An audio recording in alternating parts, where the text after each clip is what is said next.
ఈరోజు ప్రభాకర్ గారి స్వీయ రచనా అనుభవాలు చర్చా కార్యక్రమంలో పాల్గొనవలసిందిగా వారికి సాదర ఆహ్వానం.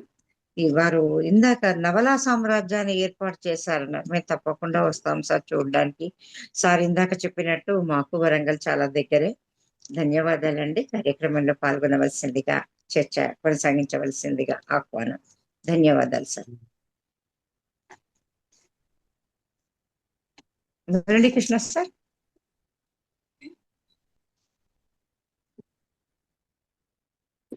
సార్ మ్యూట్ లో ఉన్నారు. ఒక చిన్న విషయం ఏంటంటే, ఇప్పుడు ఈ మీటింగ్లో ఉన్న వాళ్ళందరూ వీలైనంత మటుకు తమ వీడియోని ఆన్ చేసుకోవాలని మనవి. ఎందుకంటే కనీసం మీరు వింటున్నారని, ఎలా రెస్పాండ్ అవుతున్నారో తెలుసుకునే వీలు కలుగుతుంది. సో దయ ఉంచి అందరూ వీడియోని ఆన్ చేసుకోవాలని మనవి. ఇదంతా రికార్డ్ అవుతోంది కాబట్టి రికార్డింగ్లో కూడా మనం కనిపిస్తే బాగుంటుంది. ఎంతమంది ఉన్నారు, ఎంతమంది వింటున్నారు అనేది తెలుస్తుంది. సో లలితా మన్నె గారు, ప్రభావతి గారు, అమరజ్యోతి తన్మయ్య గారు, నగేష్ గారు, కొంచెం మీరు ప్రకటితం అవ్వాలని ప్రార్థిస్తున్నాం. సార్ మన్నె లలిత గారు అవ్వలేరు సార్. వారు నిజం చెప్పాలంటే బెడ్ మీద ఉన్నారు. వారి శ్రద్ధతో అలా వింటున్నారు. ఒక్కరిద్దరు అట్లా సమస్యతో ఉన్న వాళ్ళు ఉన్నారు. మన్నె లలిత గారు మాత్రం టోటల్ గా బెడ్ ఆమె. సో మన్నె లలిత గారికి ఎక్సెప్షన్ ఇస్తాం. మిగిలిన వాళ్ళ సమస్యలు ఏంటో మనకు తెలియవు కాబట్టి వారు ప్రకటితం అవ్వాలని ప్రార్థిస్తున్నాం. ఇదంతా రికార్డ్ చేస్తున్నాము. సో ఇప్పుడు మనకి మీరు కనిపించిన మొత్తం రికార్డింగ్లో మీరు కనపడరు. ఎందుకంటే ఇప్పుడు ఒక స్పీకర్ మాత్రమే మనకు కనిపిస్తారు, మాట్లాడేవారు మాత్రమే స్క్రీన్లో ఉంటారు, మిగతా వారు కనపడరు. కాబట్టి మీ ప్రైవసీకి ఎలాంటి భంగం కూడా కలగదు. ప్రభాకర్ జైని గారు, sorry for the interruption. Start చేయండి. మీరు అనుమతిస్తే స్టార్ట్ చేసేస్తాను.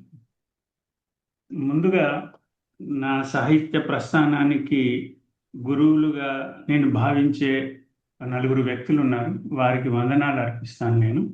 నాకు గ్రాడ్యుయేషన్లో కూడా ముదిగొండ శివప్రసాద్ గారు ఆర్ట్స్ కాలేజ్ వరంగల్లో తెలుగు బోధించారు. వారికి నేను సివిల్ సర్వీసెస్లో రాస్తున్నప్పుడు తెలుగు లిటరేచర్కి దివాకర్ల వెంకటవదాని గారు మాకు గురువుగా ఉన్నారు. వారిద్దరి దివ్య ఆశీస్సులతోటి నాకు కొంచెం అంటే బాగా రాయగలుగుతానన్న నమ్మకం ఏర్పడింది.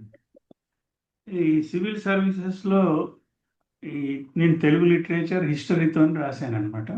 లిటరేచర్లో ఎప్పుడు కూడా 50% మార్కులు దాటండి ఎవరికైనా. యాజ్ ఇట్ ఈస్గానే total marks in written test 50 to 55% ఉంటుంది. కానీ నాకు తెలుగు లిటరేచర్లో 60% వచ్చింది అనమాట marks. That was a record till now. ఎవరికి తెలుగు లిటరేచర్లో అన్ని మార్క్స్ రాలేదు. దానికి దివాకర్లు వెంటనే బాగా సంతోషించారు. ఎందుకంటే నా రాత నేను చెప్పుకోకూడదు, ముత్యాలలాగా ఉంటుంది అనమాట. ఆయన నా రైటింగ్ తీసి చూపించారు క్లాస్లో. 60 మంది 70 మంది ఉంటారు తెలుగు లిటరేచర్ తీసుకునేవాళ్ళు. ఇంత అద్భుతంగా రాయగలిగితే మీకు సబ్జెక్ట్ ఉన్న మార్కులు అయితే పడతాయని చెప్పి ఆయన చెప్పారనమాట. తర్వాత నేను ఇంకా రచనా రంగంలోకి వచ్చిన తర్వాత నాకు ఫస్ట్ నవల అంటే అంతకుముందు ఆంధ్రప్రభలో 2 నవలలు వచ్చాయండి. కాలవాహిని అలల వాలున అని చెప్పి, అది ఆల్మోస్ట్ ఆల్ ఒక బయోగ్రఫీ లాగా, part of my life as a biography రాసాం. అన్ని నిజాలే రాసాం, సత్యాలే రాసాం, జీవిత సత్యాలు. అది నా ఐఏఎస్ ప్రయత్నం గురించి ఒక వివరంగా విపులంగా రాశాను. అందులో గొప్పతనం ఏంటంటే 1989లో ఆంధ్రప్రభలో వచ్చింది సార్ అది. అప్పటికి మనకు ఇన్ఫర్మేషన్ అంటే కాంపిటేటివ్ ఎగ్జామ్స్ గురించి ఎక్కడ మనకు సరైన సమాచారం లేని పరిస్థితి. అప్పుడు స్మార్ట్ ఫోన్ లేవు. అసలు ఒక విధమైన అంధకార యుగంలో ఉండేది. ఏది కావాలన్నా లైబ్రరీకి వెళ్ళాలి, లేకుంటే స్టడీ సర్కిల్స్కి వెళ్ళాల్సిన ఆవశ్యకత ఉండేది అప్పుడు. ఆ టైంలో కూడా ఈ కాలవాహిని అలల వలన ఈ బండిల్ ఆఫ్ ఇన్ఫర్మేషన్ పెట్టించాం. సబ్జెక్ట్ కూడా అందులో నవలలో రాసాము. హాల్ టికెట్స్, రిక్వైర్మెంట్స్, ఏ విధంగా టైం టేబుల్స్, ఇవన్నీ కూడా అందులో పొందుపరిచాం. I was very grateful. నాకు అటువంటి అవకాశం ఇచ్చిన ఆంధ్రప్రభ ఎడిటర్ గారు రాజేంద్ర గారికి నేను చాలా కృతజ్ఞతలు చెప్తాను. ఆయనకు రుణపడి ఉన్నాను. అంటే రచనలలో నాకు మొదటిదే నవల. అంతకుముందు కథలు 1981లో ఏదైనా ధర్మం అని ఒక చిన్న కథ రాశాను. నేను వైజాగ్ ఉన్నప్పుడు చూసిన ఒక జరిగిన సంఘటనని రాశాను అనమాట. జస్ట్ 2 కాలమ్స్ కథ. ఇంకా తర్వాత అప్పటి నుంచి ఈ కాంపిటేటివ్ ఎగ్జామ్స్లో ఉండడం వల్ల ఏం రాయలేకపోయాను. 1989లో నేను కాలవాహిని అలల వాలున రాశాను. దాంట్లో చాలా మంది ఇన్స్పైర్ అయ్యారు సార్. కొన్ని వందల మంది యూనివర్సిటీలో గురువారం వచ్చేది ఆంధ్రప్రభ, దాని గురించి ఎదురు చూసేదన్నమాట. ఈ వారంలో ఏం విషయాలు తెలుస్తాయని చెప్పి. మీకు కొన్ని పేర్లు చెప్తే ఆశ్చర్యపోతారు. ఇప్పుడు మన పస్నూరి రవీందర్ ఉన్నారు కదా, రవీందర్ గారు బీబీసీలో చేస్తున్నారు సార్ ఆయన. శ్రీధర్ బాబు, ఆయన పసునూరి శ్రీధర్ బాబు. ఆయన నాకు హెచ్ఎంటీవీలో చేసినప్పుడు కలిశారనమాట. సార్ మీ నవలను చదివే మేమంతా కాంపిటేటివ్ ఎగ్జామ్కి రాసాము. ఇంకా ఒక stalwart of the present day is Rakella Raghavendra. ఆయన నా నవల చదివి రాజమండ్రి నుంచి వరంగల్కి వచ్చారనమాట. నన్ను కలిసి ఇన్స్పైర్ అయ్యి నా గురించి తెలుసుకోవాలని చెప్పి. అప్పటికి నేను హైదరాబాద్లో ఉన్నాను. ఆయన హైదరాబాద్ వచ్చేసరికి నేను వరంగల్కి ట్రాన్స్ఫర్ అయ్యాను. ఆయన ప్రతి ఇంటర్వ్యూలో చెప్తారు నేను ఆ నవల చదివే ఇన్స్పైర్ అయ్యానని చెప్పి. ఆ విధంగా నా నవల ప్రయత్నం స్టార్ట్ అయింది సార్. తర్వాత 92లో గమ్యం అనే నవల కూడా ఆంధ్రప్రభలో రాశాను. అయితే ఆంధ్రప్రభ ఒక గొప్ప సాహిత్య పత్రిక అయినా కూడా ఈ కమర్షియల్ ఎలిమెంట్ ఉండదు సార్ అందులో. ఇట్స్ ఏ వెరీ మంచి ఒక ఉదాత్తమైన భావాలతోటి రాసే నవలలే అందులో పబ్లిష్ అవుతాయి. తర్వాత నేను ఆంధ్రజ్యోతిలో ఒక నవల సబ్మిట్ చేశాను అనమాట, చోర్ బజార్ అని చెప్పి. అంటే అప్పుడు షేర్ మార్కెట్ కుప్పగూలిపోయింది హర్షద్ మెహతా వల్ల. ఆ సబ్జెక్ట్ని తీసుకొని రాశాను. అది ఇండియన్ లిటరేచర్లో ఫస్ట్ నవల షేర్ మార్కెట్ మీద. అయితే తోటకూర రఘు గారు నన్ను పిలిచారు, విజయవాడకి వెళ్ళారు. ఆయన చెప్పారనమాట, దీంట్లో ప్రతి నవలలో ప్రతి ఎపిసోడ్లో ఒక ఉత్కంఠమైన సంఘటన ఉండాలి. మీకు పాపులర్ రచన చేయాలంటే ఆ ఉత్కంఠమైన సంఘటనతోనే ముగిస్తే పాఠకులను మనం పుల్ చేయొచ్చు, నెక్స్ట్ వీక్ మీ నవల కోసం ఎదురు చూసేలాగా చేయొచ్చు అని చెప్పారనమాట. అది నాకు బాగా ఒక విధంగా నా నవలల యొక్క శిల్పం అంటే ఆ నిర్మాణ కార్యక్రమాన్ని మార్చింది అన్నమాట. ఇంకా నెక్స్ట్ తర్వాత నవ్య వీక్లీలో నా నవలలు వచ్చేసారు. ఒక 5 నవలలు బ్యాక్ టు బ్యాక్, ఒకటి కాగానే ఇంకోటి చొప్పున. అప్పుడు కూడా జగన్నాథ శర్మ గారు అదే విషయం చెప్పారు. ఒక 7 వారాలు నువ్వు పాఠకులను గ్రిప్ చేసి ఉంచుకోగలిగితే అది ఆటోమేటిక్గా సక్సెస్ అవుతుంది అని చెప్పారు. ఈ 2 విషయాలను నేను ఎప్పటికీ మర్చిపోను. అది గైడింగ్ ప్రిన్సిపల్ లాగా పెట్టుకుంటాను. ఒక ఉత్కంఠ అనేది ఉండాలి. మామూలుగా అన్ని కథలు రాయొచ్చు, ఏదైనా రాయొచ్చు. ఈవెన్ సోషల్ నవల రాసినా కూడా అందులో ఒక ఉత్కంఠ, ఒక big, you have to make the readers to come to you for the next episode. ఆ విధంగా రాయాలన్న విషయం నాకు బాగా తెలిసింది. ఇంకా నెక్స్ట్ సార్ నేను 2014లో నా సినిమా సెన్సార్ అయిపోయింది వచ్చని ఒక నవల రాశాను. అంటే నేను అప్పటికే అమ్మా నీకు వందనం అనే సినిమా తీసి ఉన్నాను. అయితే అందులో నాకు కలిగిన అనుభవాలన్నీ కూడా ఈ నవలలో రాశాను. దానికి ఆంధ్రప్రదేశ్ ప్రభుత్వం ద్వారా నంది అవార్డు వచ్చింది నాకు. It's a hand book on film making sir. అయితే నేను సినిమా రంగంలోకి వెళ్ళే ముందు కూడా ఊరికే డైరెక్ట్గా వెళ్ళలేదు సార్. నేను తెలుగు యూనివర్సిటీలో PG diploma in film direction కోర్సులో అది చేశాను. అది అప్పుడు చాలా అక్కడ ఫిల్మ్ ఫీల్డ్లో నుంచి మహానుభావులు అందరూ వచ్చి మా క్లాసులు తీసుకున్నారు అనమాట. ఒక insight into film making, cinema ఎట్లా నిర్మించాలన్న దాని గురించి కొంత మనకు ఒక అభిప్రాయం, సిద్ధాంతపరంగా ఏ విధంగా ఉంటుందన్న ఒక అవగాహన ఏర్పడింది. ఆ అవగాహనతోటి నేను నిజంగా సినిమా రంగంలోకి దునికాను. అమ్మా నీకు వందనం అనే సబ్జెక్ట్ తోటి. అప్పుడు తెలిసింది అక్కడ చెప్పింది ఏది పనికిరాదు సినిమా నిర్మాణంలో అని. నరక యాతన అనుభవించాను సార్ సినిమా మేకింగ్లో. అక్కడ వల్చర్స్ అంటారు, రాబందులు ఉంటారు. మనల్ని రాగానే పట్టి పీడిస్తారు, మొత్తం డబ్బులన్నీ గుంజి గొరిగిస్తారు, లేనిపోని వ్యసనాలకు అలవాటు చేసే ప్రయత్నం చేస్తుంటారు. కానీ మనం అవన్నీ తట్టుకొని నిలబడ్డాం కాబట్టి ఇప్పటి వరకు ఒక 6 సినిమాలు తీయగలుగుతున్నాము. 4 రిలీజ్ అయినాయి సార్. ఒకటి ఇప్పుడు నెక్స్ట్ మీకు తెలుసు వేమూరి బలరాం గారి జీవిత చరిత్ర. వేమూరి బలరాం అతడే ఒక సైన్యం అని సినిమా తీసాము. అది నెక్స్ట్ గర్భశోకం అని ఇంకొక సినిమా తీసాము. అయితే ఈ సినిమాలకు నేనే స్క్రీన్ ప్లే రాసుకునేది సార్. దానివల్ల నా నవల రచనలో ఒక అద్భుతమైన మార్పు వచ్చిందన్నమాట. ఇది చెప్పడానికి ఇదంతా చెప్పాను నేను. అంతకుముందు రాసిన నవలలకు దీనికి ఒక విశిష్టమైన మార్పు గోచరించింది.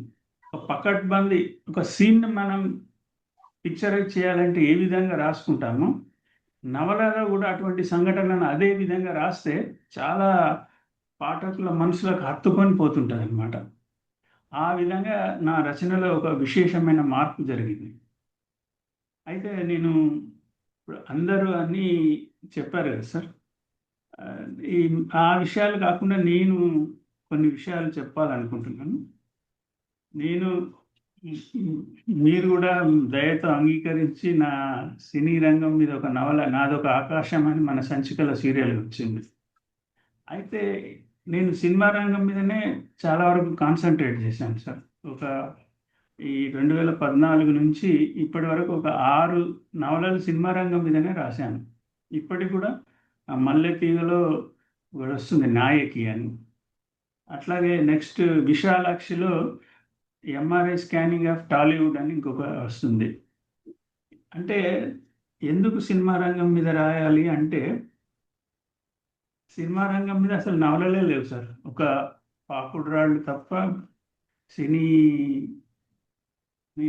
ఎన్ఆర్ నంది గారు రాశారు సినీ రంగము ఏదో అట్లాంటిది. అవి కూడా ఏంటంటే సార్, వీళ్ళు ఇద్దరు ఎన్ఆర్ నంది గారు ఏమో కథా రచయిత, పాకుడు రాళ్ళు రాసిన భరద్వాజ గారు ఈజ్ ఎ జర్నలిస్ట్. అప్పుడు వాళ్ళకు సినిమా రంగం లోపల జరిగే నిర్మాణంలో ఉండే విషయాలు ఏవి తెలియదు. వాళ్ళు ఏమైనా సినిమా రంగాన్ని ఒక నేపథ్యం తీసుకొని ఒక కథను అల్లి చెప్పారు మనకు. అంటే ఇవాళ షూటింగ్ ఉంది, వెళ్ళాను, అక్కడ హీరోయిన్ కలిసింది, వచ్చాను, తీసుకొని వచ్చామని అట్లా కథ జరుగుతుంటుంది. కానీ యాక్చువల్ మేకింగ్ ఆఫ్ ఎ ఫిల్మ్లో ఏం జరుగుతుందని వాళ్ళు రాయలేదు. అట్లా ఇంకొకటి నాకు అదృష్టం ఏంటంటే, మనకు సినిమా తెలుగు సాహిత్యంలో మహామహులైన రచయితలు ఉన్నారు. మీకు తెలుసు ఎంతోమంది గొప్ప గొప్ప రచయితలు ఉన్నారు. కానీ వాళ్ళు ఎవరు సినిమా రంగం మీద రాయడానికి సాహసించలేదు. అది ఎందుకో తెలియదు నాకు. బహుశా సినిమా రంగం వాళ్ళు బ్యాన్ చేస్తారనో, వాళ్ళకు డిస్ప్లీజ్ అవుతారనో ఎందుకో ఎవరు రాయలేదు. అది నాకు కలిసి వచ్చింది. There is a gap, vacuum. ఎందుకంటే సినిమా రంగం ఉన్నది అనంతమైన సబ్జెక్ట్ ఉన్న రంగం అన్నమాట. ప్రతిరోజు దినదినం అభివృద్ధి చెందుతుంది. ఇవాళున్న కెమెరాలు రేపు ఉండవు, రేపున్న కెమెరాలు ఇంకొక రోజు ఉండవు. మళ్ళీ ఈ డిజిటల్ టెక్నాలజీ కూడా మారుతుంది. మీరు చూస్తున్నారు కదా, ఒక్కొక్క సినిమాకి యాక్చువల్గా అయ్యే ఖర్చు కన్నా దీనివల్లనే ఎక్కువ ఖర్చు అవుతుంది. దీనికోసమే డిఐ కోసము, ఈ దానికి సంబంధించిన సీన్స్ తీయడానికి. ఆ విధంగా అటువంటివన్నీ మనం ఎవరికి ఎట్లా చెప్పాలి సార్ మనం? అది అందుకని నేను ఇన్ని నవలలు రాయగలుగుతాను. ఏ నవల కూడా డూప్లికేట్ కాలేదు సార్ ఇప్పటి వరకు. ఇప్పుడు ఎట్లా పరిస్థితి ఉందంటే సార్, ఒక డిజిటల్ ఫుట్ ప్రింట్ అని ఉంటుంది. ఇప్పుడు హాలీవుడ్లో తీసుకున్నారు, ఇప్పుడు తెలుగు టాలీవుడ్లో కూడా తీసుకుంటున్నారు. ఏంటంటే అది ఆ రచయిత యొక్క డిజిటల్ ప్రూఫ్ ప్రింట్, జీన్స్ అవన్నీ కూడా రికార్డ్ చేసి పెట్టుకుంటారన్నమాట. పెట్టుకుంటే వాళ్ళు ఉన్నా లేకున్నా సినిమా తీసేయచ్చు.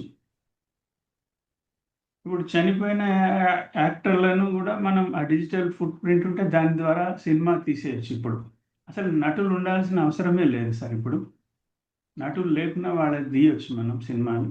కోడి రామకృష్ణ గారు విష్ణువర్ధన్ అని కన్నడంలో ఆయన చనిపోయిన తర్వాత ఆయన మీద సినిమా తీశారు, ఆయనే వచ్చి నటించినట్టు. అట్లాగే ఇప్పుడు కొత్తగా వచ్చిన ఏఐ ద్వారా కూడా మీరు ఒక పాట రాయాలనుకుంటే మనకు సింగర్స్ అవసరం లేదు, కవులు అవసరం లేదు, మ్యూజిక్ డైరెక్టర్ అవసరం లేదు సార్. సునో అనే యాప్ ఉంది. అందులో మీరు నాకు ఒక ప్రణయ గీతం కావాలి, మనకు కావాల్సిన అన్ని ఇన్ఫర్మేషన్ ఇవ్వాలి. ఒక బీచ్లో హీరో హీరోయిన్ వెళ్తుంటారు, వాళ్ళ మధ్య ఒక పాట కావాలి నాకు అని ఇస్తే 2 నిమిషాల్లో పాట తయారై వస్తుంది.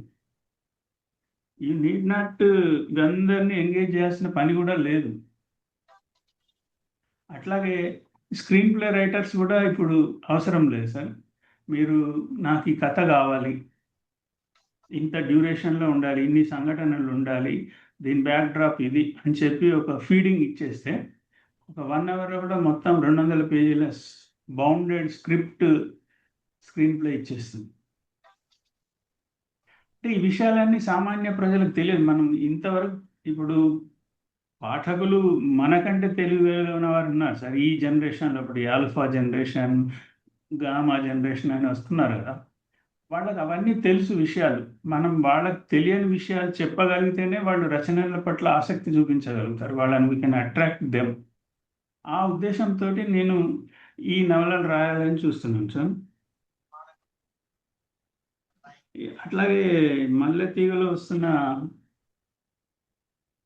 ఈ నాయకి అనే సీరియల్కి సార్ నేనే బొమ్మలు ఏఐలో క్రియేట్ చేసి పంపిస్తున్నా ప్రింటింగ్ కోసం. అంటే చిత్రకారుడు కూడా అవసరం లేదు మనకు పిక్స్ తీయడానికి. So much of improvement, development ఉంది సార్. అట్లాంటిది ఆ విషయాలన్నీ తెలియజేయాలని నేను సినిమా రంగానికి సంబంధించి నేను నవలలు రాస్తాను. ఒక నా జీవితం లోపల ఒక గొప్ప నవల అంటే సార్ ఒక మ్యాగ్నమ్ ఓపస్ లాంటిది ఇది, హీరో అనే నవల. ఇది చాలామంది అంటున్నారు ఇప్పుడు 200 పేజీలే రాయగలిగితే, అది కూడా ఎవరు చదవడం లేదు, 300 పేజీలే అంటున్నారు. కానీ ఇది 567 పేజీల నవల సార్. ఇది ఈ 567 పేజీల నవలను చాలామంది, మీ మిత్రుడు శ్రీధర్ చౌడారప్ కూడా ఏదో చూద్దాంలే అని మొదలుపెట్టినాడు, రాత్రి తెల్లవారేదాకా చదివి పడుకున్నాడంట. అప్పుడు అంటే మనం చదివించగలిగే శక్తి ఉంటే ఎన్ని పేజీలైనా చదివే ఉంటారనమాట. ఇది నాకు చాలా సంతృప్తినిచ్చిన నవల నేను ఇంతవరకు రాసిన వాటిలో. వాల్యూమ్ పరంగా, వాల్యూస్ పరంగా ఇందులో నేను ఒక మళ్ళీ సినిమా రంగం అనగానే చాలామంది ఏ అభిప్రాయంతో ఉంటారంటే అంత బూత్ ఉంటుంది, అమ్మాయిలను వర్ణిస్తుంటారని చెప్పే ఒక అపప్రదాయం ఉంటుంది. నేను ఇందులో ఒక 5 అమ్మాయిలను పెట్టాను. 5 స్త్రీలు ఉంటారు. They are Guardian angels for the hero.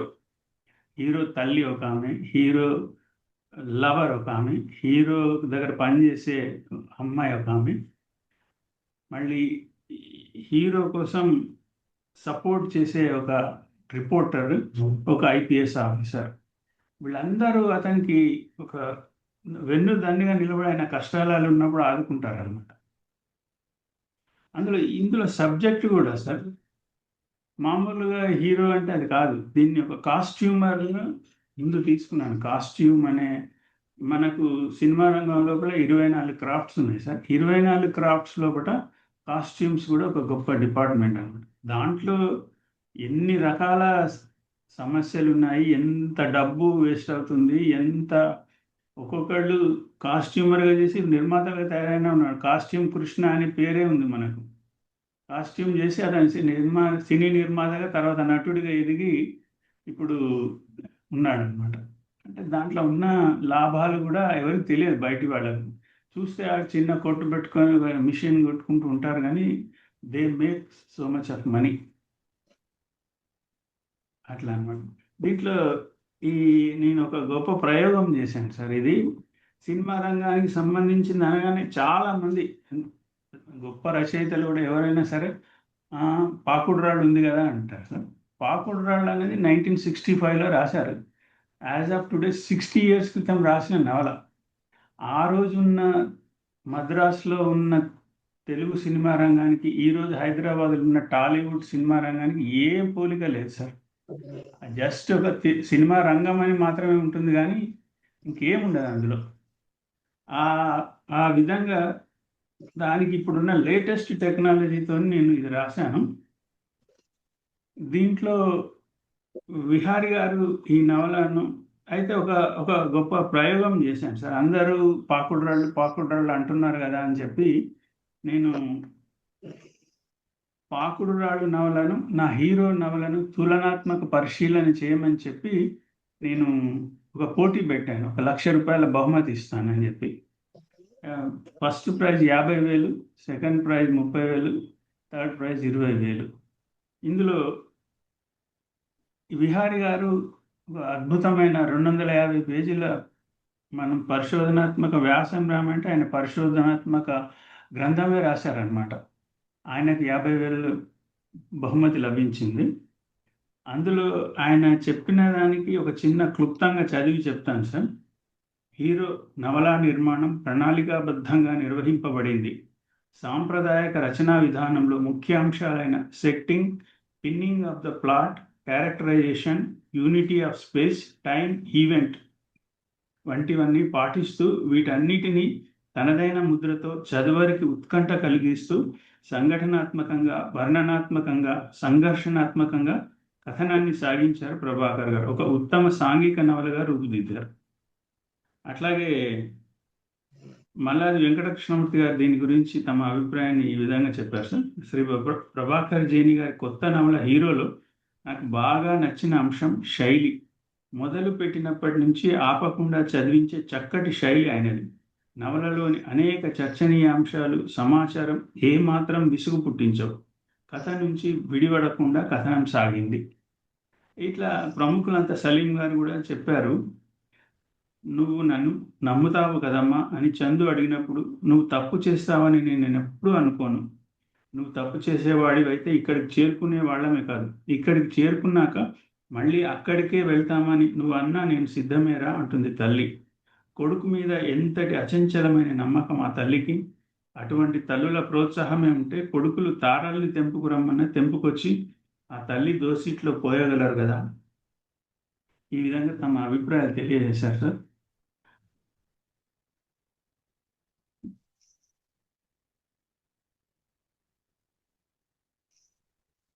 అట్లాగే సార్, నేను సినిమా రంగానికి సంబంధించింది కాకుండా అనేక మిగతా రచనలు కూడా చేశాను సార్. అది నా నవలల్లో నేను ఎప్పుడైనా ఒక కరెంట్ టాపిక్ అంటే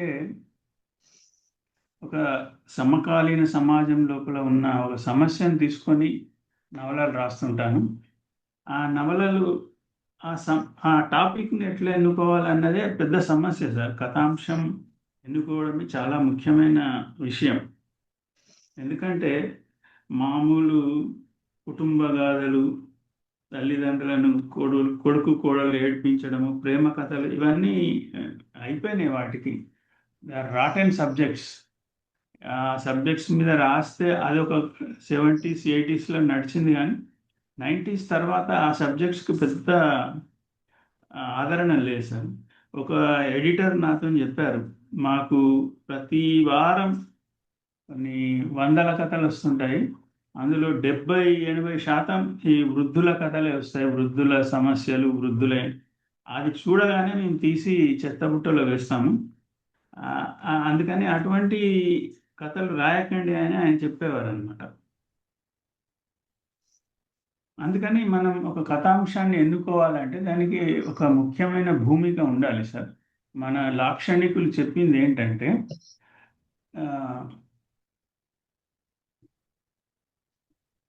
ఈ విశ్వశ్రేయ కావ్యం అని అన్నారనమాట. అంటే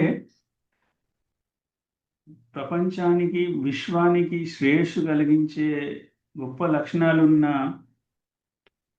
రచనే దానికి గొప్ప రచన, దానివల్ల ప్రయోజనం సిద్ధిస్తుంది అని వాళ్ళు చెప్పారు.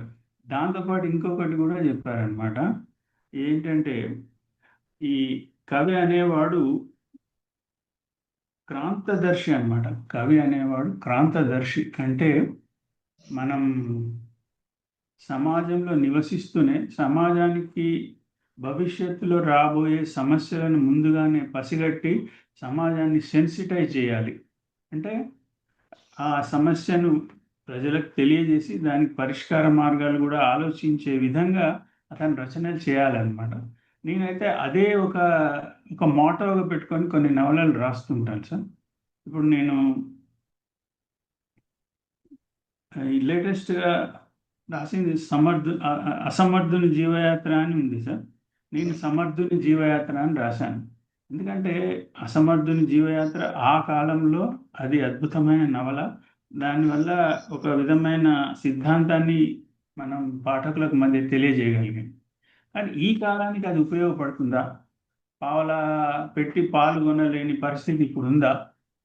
ఇవన్నీ దీనివల్ల పాఠకులకు ఏం ఉపయోగం వస్తుందని పాఠకులు ఒక పాజిటివ్ ఫీలింగ్ పొంది పాజిటివ్ మన ఆ భావనతోటి నవల చదివిన ఫీలింగ్ ఉంటే అప్పుడు బాగుంటుంది. కానీ ఇంకా చిన్న చిన్న సమస్యలకు భార్యను ఏడిపించడము, ఆత్మహత్య చేసుకుంటా అనడం, ఒక దీనమైన పరిస్థితి నుంచి మనం ఎవాల్వ్ అయ్యాము. అందుకని ఆ ఎవాల్వ్ అయిన క్రమాన్ని నేను సమర్థుని జీవయాత్ర అని రాశాను. ఇది పాలపిట్ట మ్యాగజైన్లో పబ్లిష్ అయింది. తర్వాత కన్యాశుల్కం అని ఇంకొక నవల రాశాను సార్. Kanyasulkam revisited in 2022. మనకు కన్యాశుల్కం నవల తెలుసు, దాంట్లో ఉన్న సమస్య తెలుసు, కానీ అటువంటి పరిస్థితి మధ్య కొంతకాలానికి రూపుమాపబడింది కన్యాశుల్కం అనేది. కానీ ఇప్పుడు మళ్ళీ అటువంటి పరిస్థితులు వస్తున్నాయని నేను ఊహించుకున్నాను. ఎందుకంటే ఇప్పుడు అబ్బాయిలకు పెళ్లి కావడం చాలా కష్టమైంది సార్, అవుతుంది. ఒక విధంగా చెప్పాలంటే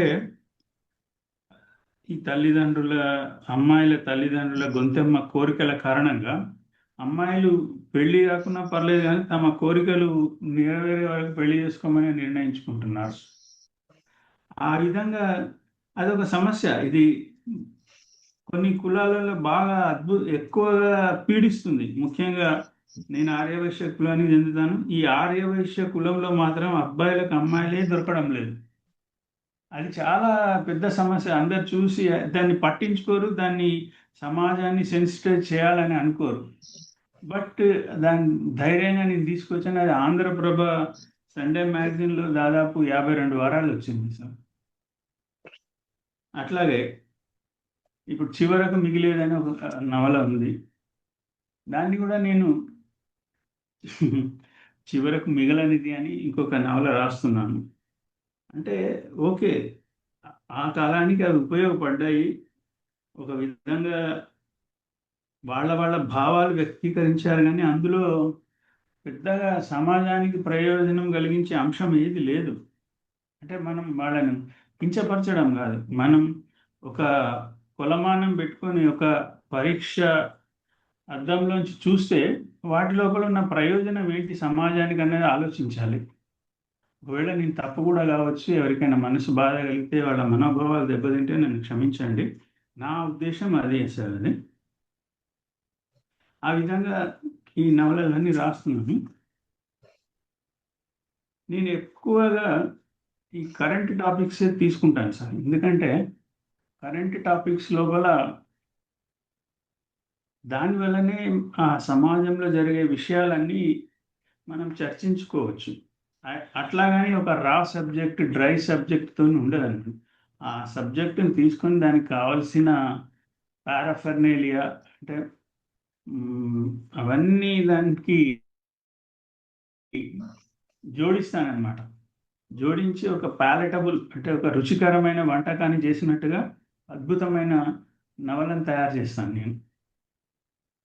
అదేంటంటే ఇప్పుడు చోర్ బజార్ అని ఉంది సార్. చోర్ బజార్లో ఇందాక చెప్పినట్టు షేర్ మార్కెట్లో జరిగే మోసాలు, అసలు చాలామంది ప్రజలకు primary market, secondary market, bulls, beers అన్నీ కూడా ఏం తెలియదు వాళ్ళకి.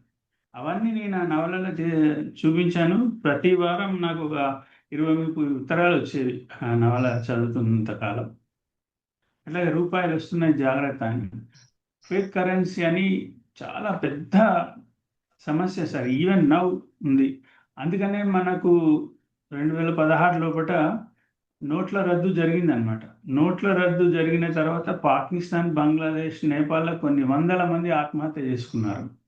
ఎందుకంటే లారీల నిండా, కంటైనర్ల నిండా 500 రూపాయల నోట్లు, 2000 రూపాయల నోట్లు ఉన్నాయన్నమాట. దొంగ నోట్లు. ఆ విషయాన్ని మనం పత్రికలలో న్యూస్ ఐటమ్ వచ్చిన దానికన్నా నవలలో ఆ సమస్యను చర్చిస్తే పాఠకులకు ఒక విధమైన అండర్స్టాండింగ్, ఒక అభిమానం ఆ సబ్జెక్ట్ మీద ఏర్పడుతుందన్న ఉద్దేశంతో ఆ విధంగా రాశాను. అయితే నాకు ఒక కొత్త కథాంశం దొరికితే ఇప్పుడు after all making these films ఆ అంశాన్ని సినిమా తీయాలా, నవల తీయాలా అనే ఒక సందిగ్ధత ఏర్పడుతుంది సార్ నాకు.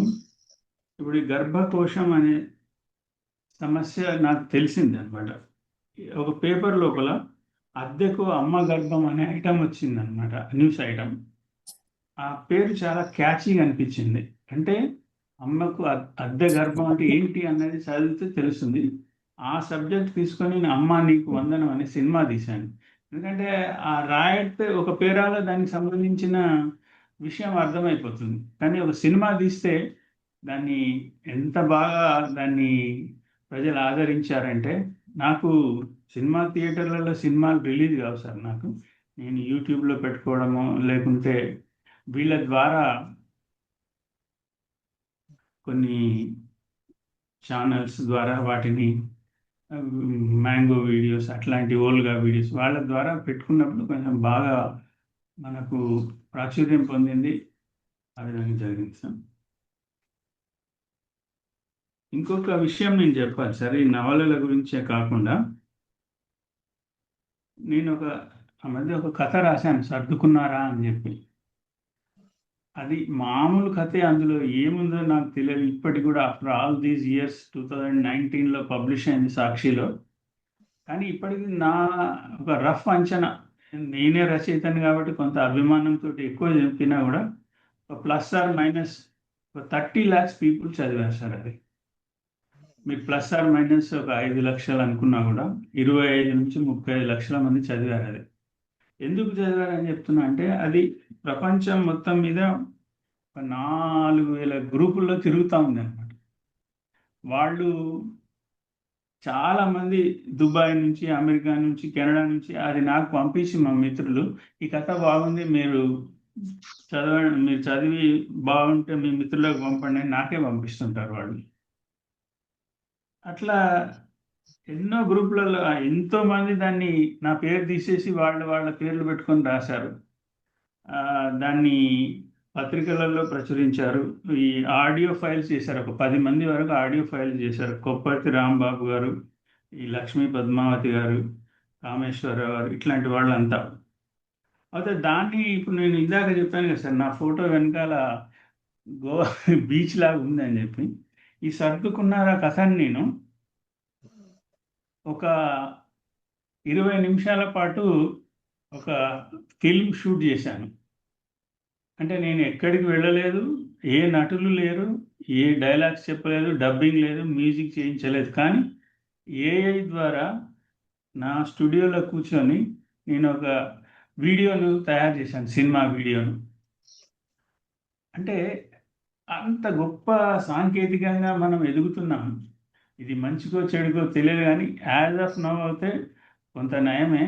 ఐబొమ్మ లాంటి వెధవలు ఉంటే అది మనకు దరిద్రం, సమాజానికి పట్టిన పీడ అనుకోవచ్చు.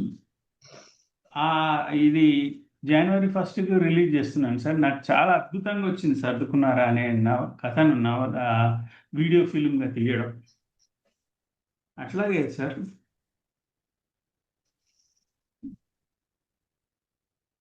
నేను ఈ సినిమా రంగం సంబంధించి ఎందుకు తీస్తున్నానంటే, నాకైతే ఈ లవ్ స్టోరీస్ రాయడం కొంచెం ఇబ్బంది అనిపిస్తుంది సార్. ఈ రాసి విసిగెత్తి ఉన్నారు ప్రజలంతా లవ్ స్టోరీస్. దాంట్లో ఏముంటుంది సార్? ఏముండదు. ఒక చిన్న సమస్యను సృష్టిస్తారు, దాన్ని పరిష్కరిస్తే ఆ లవ్ స్టోరీ నవలను సినిమాను అయిపోతుంది. అట్లాగే సార్ ఈ నాకు కథకు నవలకు ఉన్న తేడా గురించి ఆలోచిస్తే సార్, మీరు ఇందాక చెప్పినట్టు కథ యొక్క విస్తృతి చాలా చిన్నది సార్. అది కవితకు అసలు విస్తృతే లేదు. అది ఒక కవి లోపల జరుగుతున్న సంవేదనలను బయటికి తెలియపరచడానికి మాత్రమే కవిత్వం ఉపయోగపడుతుంది. అందులో ఒక సందేశం ఉండదు, దానికి పరిష్కారం ఉండదు, సమస్య ఉండదు, పరిష్కారం ఉండదు. ఒక బాధను వ్యక్తపరచడానికి కవిత్వం అనేది చాలా గొప్ప రచనగా మనం చూడొచ్చు. కథ కొంచెం నయం, ఒక సమస్యను కొంచెం కూలంకషంగా చర్చించడానికి అవకాశం ఉంటుంది. దాంట్లో కూడా మనం సమస్యలను మాత్రమే ఎత్తి చూపగలం, కానీ పరిష్కారం చూపించే దిశగా కథ నడవలేదన్నమాట. అదే నవలకైతే సార్, నవల అన్నది నా వరకు మాత్రం అది ఒక అద్భుతమైన ప్రక్రియ. అది ఒక గజ ఈతగాన్ని సముద్రంలో వేస్తే ఎంత హాయిగా అతను ఈదుతాడో, కథ కానీ కవిత్వం కానీ వేస్తే ఒక చిన్న బావిలోనో మురికి కాలువలోనో అతన్ని దించితే బాధపడ్డట్టుగా ఉంటుంది. ఆ గజ ఈతగాడే ఒక నవల రచయిత. అతను లార్జర్ దాన్ లైఫ్ అనే క్యాన్వాస్ మీద ఒక అద్భుతమైన ప్రపంచాన్ని సృష్టించగలడు. అది కథకు, నవలకు, కవితకు ఉన్న తేడా అని నా అభిప్రాయం సార్.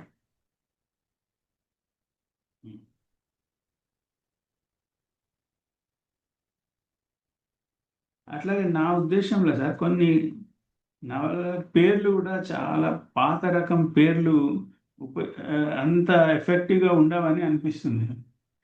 ఏంటంటే ఆత్మత్యాగం, ఆహుతి, మానవత్వం ఇట్లాంటి పేర్లు పెడితే అట్రాక్టివ్గా ఉండవు సార్. అది ఎందుకంటే అవన్నీ ఆల్రెడీ వచ్చేసినాయి. వాటిని ఎంతకాలం అని చూస్తాం మనం. అవి ఆ పేర్లు కొత్త రకంగా ఉండాలి. నేనైతే నా నవలలకి అట్లాంటి పేర్లే పెట్టడానికి ప్రయత్నించాను చాలా వరకు. మనం చూస్తున్నాం సార్, ఈ మధ్య వచ్చే నవలల్లో పాత్రల పేర్లు మాత్రం చాలా గమ్మత్తుగా ఒక్క పేరు ఉండదు అనమాట. హిందీలో ఒక యాక్టర్ నీల్, నితిన్, ముఖేష్ అని అట్లా ఒక పేరు సురేష్, రమేష్, ప్రభాకర్ అట్లా లేదనమాట. మురళి అని ఒక 5 పేర్లు కలిపి ఒక పేరుగా పెడుతున్నారు. అది చదవడానికి ఎంత ఇబ్బంది ఉంటుంది పాఠకుల కంటే. నేను కూడా కనీసం రోజు ఒక 100 పేజీలు చదువుతాను సార్. నాయి కాకుండా నవలలు, కథలు ఏది దొరికితే అది చదువుతాను. చదవంది నాకు ఆ రోజు పూర్తి అయినట్టు అనిపించదు అనమాట. అటువంటి సమయంలో ఈ పేర్లు అన్నవి పంట కింద రాయిలాగా ఉంటాయి. అమ్మాయిల పేర్లు కూడా అబ్బాబ్బా అసలు క్షితిజ, ఎన్నిసార్లు చదువుతాం క్షితిజ అని చదివితే ఎంత ఇబ్బంది ఉంటుంది. అదే సుధా, రాధ, రాణి అంటే చిన్నగా మన తెలుగు భాష ఒక ఫొనెటిక్ లాంగ్వేజ్ సార్. అంటే అద్భుతమైన శబ్దాలతోటి కూడుకున్నది. దాన్ని దుర్వినియోగం చేస్తున్నారు ఈ పేర్లన్నీ పెట్టి. నేనైతే నా నవలలో అంత చిన్న పేర్లే పెడతాను సార్. పలకరాని పేర్లు, దాన్ని ఏదో గొప్పగా అసలు ఆ పేర్లు ఎవరికి ఉంటాయి సార్ ఈరోజు. ఆ విధంగా నేను పెడుతుంటాను. నేను నవల సాధారణంగా రాత్రి 12 నుంచి తెల్లవారుజాము 4-5 గంటల వరకు రాస్తాను సార్. దాన్నే బ్రహ్మీ ముహూర్తం అని అంటారని మీ అందరికీ తెలుసు అనుకుంటా. ఎందుకని అంటే ఆ టైంలో మనం డేలో ఉన్న ఆ ఫ్యాటిగ్యూ, అలసట, ఆలోచనల యొక్క వేడి తగ్గిపోతుందని. నేను 9 నుంచి 12 వరకు పడుకుంటాను. 8:30-9 గంటలకు పడుకొని 12ంటికి లేచి 12 నుంచి తెల్లవారుజాము 4 గంటలకు రాస్తాను. రాసి మళ్ళీ పడుకొని మళ్ళీ తెల్లవారు 9ంటికి లేస్తాను. నాకు ఆ సమయం లోపల ఒక నిజంగా చెప్పాలంటే గొప్ప కాదు కానీ అనేకమైన కొత్త భావాలు, పదాలు, సంఘటనలు నాకు అందులో ఆ టైం లోపల స్ఫురిస్తాయి అన్నమాట. అందుకని చెప్పి నేను ఆ విధంగా రాస్తుంటాను. డే అంతా నాకు వేరే ఏం పని లేదు సార్. మీకు లాగానే సలీం గారు లాగానే ఆయనకు వేరే అలవాట్లు అవేం లేవని చెప్పారు మొన్న మీటింగ్లో. నాకు కూడా అంతే, వేరే అలవాట్లు లేవు, ఫ్రెండ్స్ లేరు, బయటికి వెళ్ళాను. నేను రోజంతా దానికి సంబంధించిన మెటీరియల్ కలెక్ట్ చేసుకుంటాను. నేను నవలలో రాయబోయే మెటీరియల్ కలెక్ట్ చేస్తాను. అండ్ నేను సైమల్టేనియస్లీ 5-6 నవలలు రాస్తుంటాను. ఒకరోజు ఒకటి, ఇంకొక రోజు ఒకటి, ఒకరోజు 2, అన్నీ సగం పూర్తి చేసుకొని ఏది అర్జెన్సీ ఉంటే అది కంప్లీట్ చేస్తుంటాను.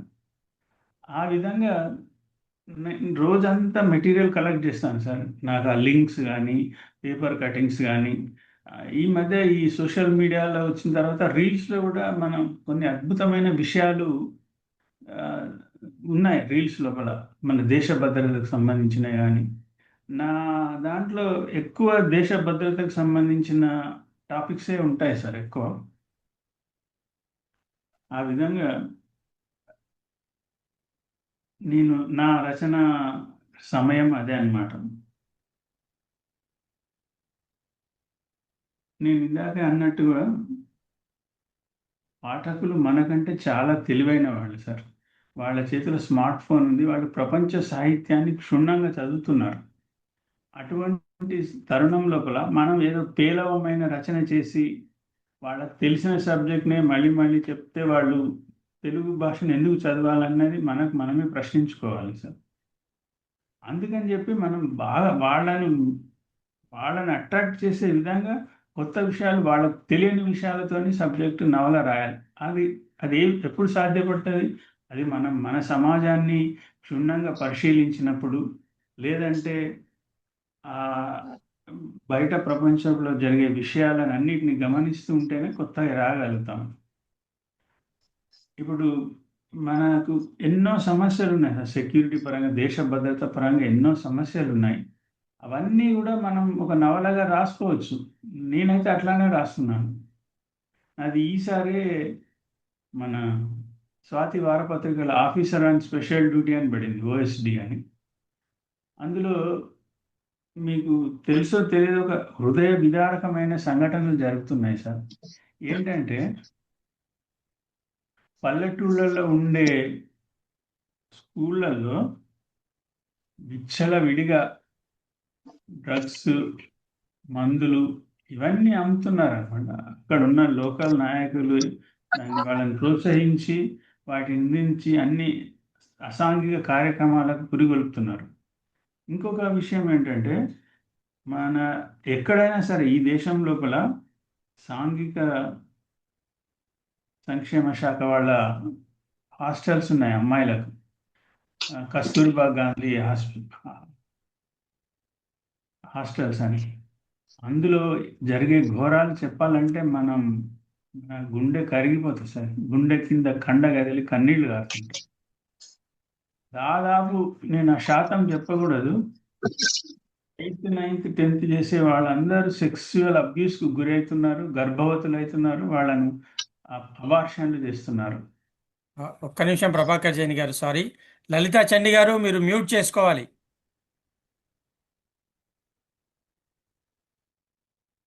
కొనసాగించండి ప్రభాకర్ గారు. సార్,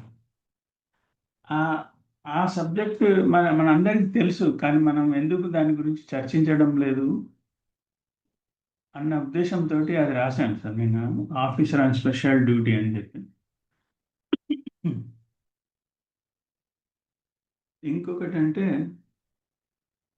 సార్, మీకు తెలుసు కూడా అది, నేను సినీ వాలి అనే మ్యాగజైన్ కరోనా పీరియడ్లో నిర్వహించాను. 56 వారాలు దాన్ని తీసుకొచ్చాను. అందులో మిగతా మ్యాగజైన్స్కు దానికి ఉన్న తేడా ఏంటంటే, నేను ప్రతి వారం ఒక్కొక్క రచయితను, రచయిత్రిని, వాళ్ళ ముఖ చిత్రం వేసి వాళ్ళ గురించి మొత్తం విషయం అంతా గ్రహించి ఒక సంపాదకీయం రాశాను అనమాట. చాలామంది తెలుగులో ఉన్న అంటే 56 మందిని మాత్రమే చేయగలిగాను. తర్వాత ఇంకా అది నా నా సామర్థ్యాన్ని మించిపోయింది సార్. మీరు చేయగలుగుతున్నారు కానీ నేను చేయలేకపోతున్నాను.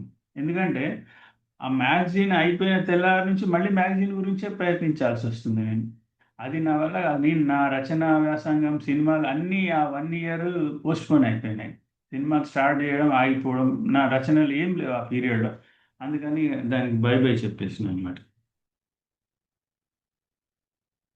అది నాకు ఒక సంతృప్తి కలుగుతుంది. ఒక 56 మంది రచయితలను, రచయిత్రులను, కవులను, కవయిత్రులను మనం హైలైట్ చేయగలిగాం చెప్పి.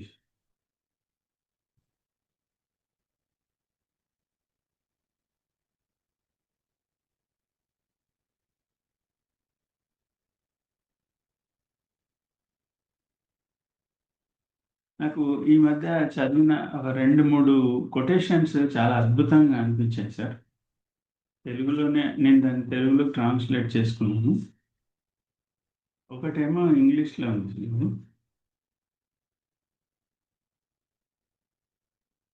Don't climb the mountain for the world to see you.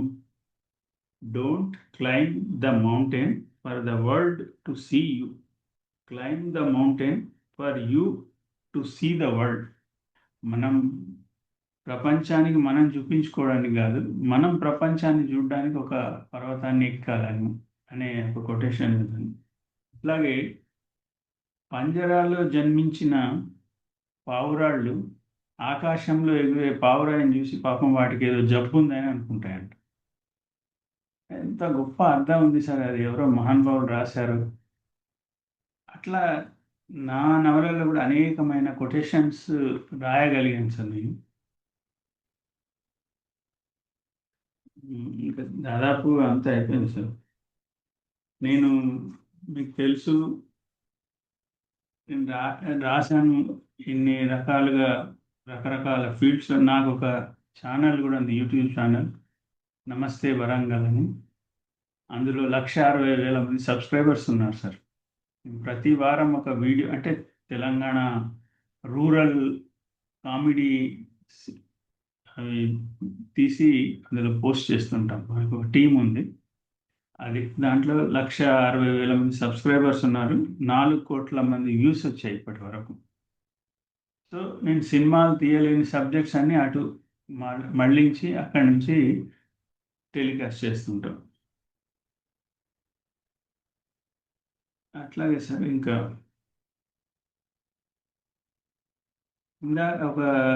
ఒక చోట ఒక సభలో ఒక కవయిత్రి చెప్పారు సార్, ఐఏఎస్ ఐపీఎస్కు కొత్త డెఫినేషన్ ఇచ్చారు. నేను ఆ డెఫినేషన్ నేను చెప్తున్నాను, ఎక్కడ నాకు ఒక సబ్జెక్ట్ దొరికిన దాన్ని ఒక కథగానో నవలగానో మారుస్తాను అనమాట. దీనికి నవల చేసేంత వాల్యూ లేదా కొటేషన్, దాన్ని అందుకనే కథగా రాశాను ఐఏఎస్లో ఐపీఎస్లో అని. ఐఏఎస్ అంటే ఆల్ ఇండియా ఆయా సర్వీస్. ఐపీఎస్ అంటే ఆల్ ఇండియా పార్సల్ సర్వీస్. అంటే ఇది దేని గురించి చెప్పిందంటే, మనందరికీ తెలిసి మన తెలుగు రాష్ట్రాల నుంచి కొన్ని లక్షలాది మంది విద్యార్థులు ఐటీ ఉద్యోగాల కోసం అమెరికా వెళ్ళారు. అక్కడ ఆ అమ్మాయి గర్భవతి కాగానే మనోళ్ళు ఇక్కడ నుంచి వెళ్తారు. 5 నెలల గర్భం అయినాగానే మనోళ్ళు వెళ్ళి 6 నెలల వీసా మీద వెళ్తారు. డెలివరీ అయినాక 2 నెలలు ఉండి మళ్ళీ రిటర్న్ అవుతారు. దానికే వాళ్ళు గొప్పగా చెప్పుకుంటారు, మేము అమెరికా వెళ్ళి వచ్చినాం. ఒక 2-3 అమ్మాయిలు అక్కడ ఉంటే మేము సంవత్సరానికి 2-3 సార్లు అమెరికా వెళ్ళొస్తామని చెప్పుకుంటారు. కానీ అక్కడ వాళ్ళు చేసే పని ఇదే అనమాట. ఆయా సర్వీస్, పిల్లలకు పాలు పట్టడం, అమ్మాయికి స్నానం చేయించడం. అది తండ్రి ఏమో అక్కడ ఉండి పార్సల్ సర్వీస్, అక్కడి నుంచి ఫుడ్ తెప్పియడం, ఏమేమి కావాలన్నా కొనుక్కొచ్చి ఇవ్వడం అనమాట. సార్ ఇంకా చాలు సార్, ధన్యవాదాలు. మీరు అంతే తిన్నారు. మీరు ఇంకేమైనా అడిగితే నేను చెప్పగలను. నేను చెప్పాలంటే కొంచెం ఐఎమ్ ఇంట్రోవర్ట్, ఎక్కువ మాట్లాడలేను. మీరు కనిపిస్తున్నారు కాబట్టి మాట్లాడగలిగాను, ఇంతేను. ఇంకొక విషయం సార్, నేను ఎంత చేసినా నేను అనుకోగలిగి ఉంటాను. ఐఎమ్ హ్యూమిలిటీ అనేది నా వ్యక్తిత్వంలోనే ఉంది సార్. నేను ఎప్పుడు గర్వపడను. నేను మీ గొప్ప వ్యక్తిని కాగానే ఎప్పుడు ఫీలింగ్లో ఉంటాను. అది చిన్నప్పటి నుంచి మేము మిడిల్ క్లాస్ బ్యాక్ డ్రాప్ నుంచి వచ్చాం కాబట్టి మనం ఏం చేసినా పెద్ద దానికి గర్వపడను నేను. With this, I conclude my small speech. ధన్యవాదాలు సార్. మీరు గర్వపడకపోవచ్చు, ఇలాంటి వారు రచయితగా, సినీ దర్శకులుగా, ముఖ్యంగా తెలంగాణ నేలలో ఉన్నారు అని మేము గర్వపడేలాగా మీరు చేస్తున్నారు. Thank you. బాగుంది, చాలా విలువైన సమాచారం సార్. ప్రభాకర్ గారు, ఒక చిన్న ప్రశ్న అడగాలి ఉంది మిమ్మల్ని. ఎనీ ప్రశ్న సార్, నాకు తెలిస్తే చెప్తాను. మీరు ఒక నవలకి టాపిక్ ఎలా ఎంచుకుంటారు? ఇప్పుడు బోల్డ్ అనే విషయాలు జరుగుతున్నాయి చుట్టుపక్కల. ఇది నవలగా అవును. రాయొచ్చని ఎంచుకున్న తర్వాత నవల రాయడానికి మీరు పాటించే పద్ధతి ఏంటి? అంటే ముందు క్యారెక్టరైజేషన్ గీసుకుంటారా? ప్లాట్ గీసుకుంటారా? స్టోరీ రాసుకుంటారా? థీమ్ క్రియేట్ చేస్తారా? లేకపోతే సీన్స్ ఎట్లా క్రియేట్ చేస్తారు? ఈ ప్రాసెస్ ఆఫ్ నావల్ రైటింగ్ గురించి చెప్పండి. నేను అంటే సార్ నేను సివిల్ సర్వీసెస్ రాసేప్పుడు డాక్టర్ రావుస్ అని ఐఏఎస్ స్టడీ సర్కిల్ ఉండే సార్, ఢిల్లీ ఆయన, ఎస్ రావు అని. దానికి ఆయన చెప్పారనమాట, ఒక ఎస్సే రాయడానికి ఏం చేయాలి అని చెప్పాను. ఆ రఫ్ పేపర్ ఉంటుంది సార్, ఆన్సర్ షీట్లో మనకి ఇచ్చే ఐఏఎస్ మెయిన్ పేపర్లో రఫ్ షీట్ ఉంటుంది. అందులో ప్రతి ప్రశ్నను మనం అక్కడ ఒక వర్కౌట్ చేసుకోవాలి సార్. అందులో ఎన్ని పాయింట్స్ రాయాలనుకుంటున్నావు నువ్వు, ఆ పాయింట్స్ అన్నీ అక్కడ రాసుకోవాలి చిన్నగా. అది ఒక 5 to 10 minutes ఎక్సర్సైజ్, కానీ that is useful when you expand it అనమాట. మనం మర్చిపోకుండా ఉంటాయి ఆ పాయింట్స్ అని. నేను కూడా అట్లాగే నవలకు ఎంచుకునేప్పుడు అసలు ముందు సబ్జెక్ట్ ఎంచుకోవడమే నాకు చాలా ఇష్టమైన ప్రక్రియ. ఎందుకంటే ఇప్పుడు నేను రాసిన నవలలన్నీ కూడా ఒక కరెంట్ టాపికే సార్. ఇప్పుడు లాకర్ నెంబర్ 369 అని రాశాను. అందులో బ్యాంక్స్ని ఎట్లా ఫ్రాడ్ చేస్తారు అనేది రాశాను. Banks fraud. మీకు ఒక విచిత్రమైన విషయం ఏంటంటే, పంజాబ్ అండ్ సింధ్ బ్యాంక్ అని ఉంది పంజాబ్లో. దానికి పక్కనే ఒక 100 గజాల దూరం లోపల ఒకళ్ళు రూమ్ తీసుకొని కింది నుంచి సొరంగం తవ్వి మొత్తం వాల్ట్ అంతా ఎత్తుకుపోయినారు అన్నమాట అక్కడి నుంచి. అట్లాంటి ఈ ఇంట్రెస్టింగ్ టాపిక్స్ వచ్చిన తర్వాత అవన్నీ కలుపుతాను సార్ నేను ఈ నవలలో. అందులో ఒక హీరోని సృష్టించుకుంటాను, who is a bank officer అని. ఫస్ట్ నాకు ఒక అదృష్టం ఏంటంటే సార్, నేను బ్యాంకు మేనేజర్గా పనిచేశాను, మున్సిపాలిటీలో చేశాను, కమర్షియల్ ట్యాక్స్లో చేశాను. I have so many IPS officers, వాళ్ళ అభిప్రాయాలన్నీ నాతో షేర్ చేసుకుంటారు. కాబట్టి నాకు తెలిసిన ఆథెంటిక్ సబ్జెక్ట్ మీదనే నేను రాయగలుగుతాను, మిగతా వాటి మీద రాయను నేను. నన్ను అంతరిక్షం మీద కానీ మీలా సైన్స్ సబ్జెక్ట్స్ మీద రాయమంటే రాయలేను, చారిత్రాత్మకమైనవి రాయలేను, పౌరాణికాలు రాయలేను.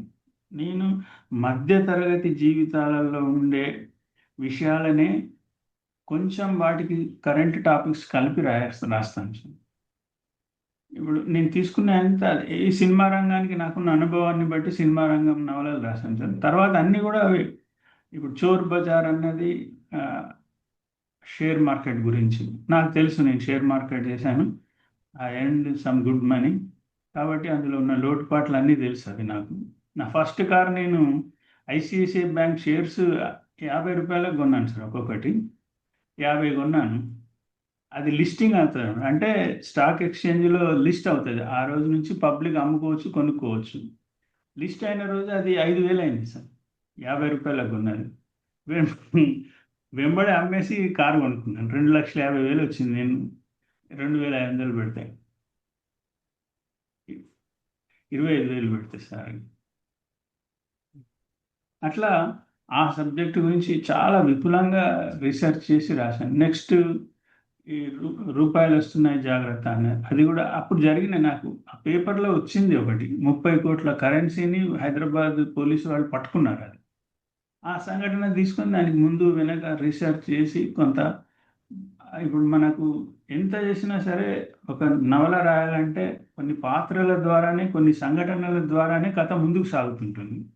ఆ సంఘటనలను సృష్టించుకోవాలంటే మనకు ఒక పాత్రలు కావాలి. మా మైండ్ మ్యాపింగ్ అని ఒకటి ఉంది సార్, ఈ సినిమాలో ఉంటుంది. అది ఒక హీరో తర్వాత అతనికి సహాయపడే గ్యాంగ్, తర్వాత హీరోయిన్కు వాళ్ళ కుటుంబం, ఒక విలన్ గ్యాంగ్, ఇవన్నీ ముందే మనం మైండ్ మ్యాపింగ్ చేసుకోవాలి. దాన్ని సినిమా పాయింట్ ఆఫ్ వ్యూలో పిఓవి అంటారు సార్, పాయింట్ ఆఫ్ వ్యూ అని.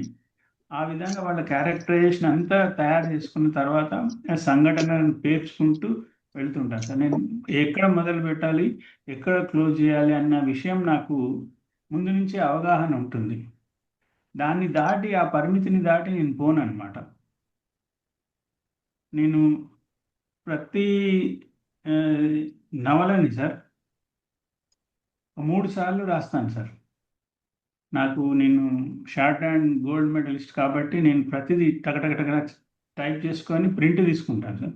ప్రింట్ తీసుకొని దాన్ని పైకి చదువుతాను. నేను మనంతా నిశాచలం రాత్రిపూట కాబట్టి నేను ఏం చదివినా ఎవరికి అభ్యంతరం లేదు. చదివినప్పుడు కొన్ని ఆ వాక్యంలో ఒక పదం ముందు వెనుక రావడము, కొన్ని పదాలు ఇబ్బందిగా పలకడానికి ఇబ్బంది అవుతుంటుంది. మనం పలకడానికి ఇబ్బంది అయినప్పుడు పాఠకులు చదవడానికి ఇంకా ఇబ్బంది అవుతుంది.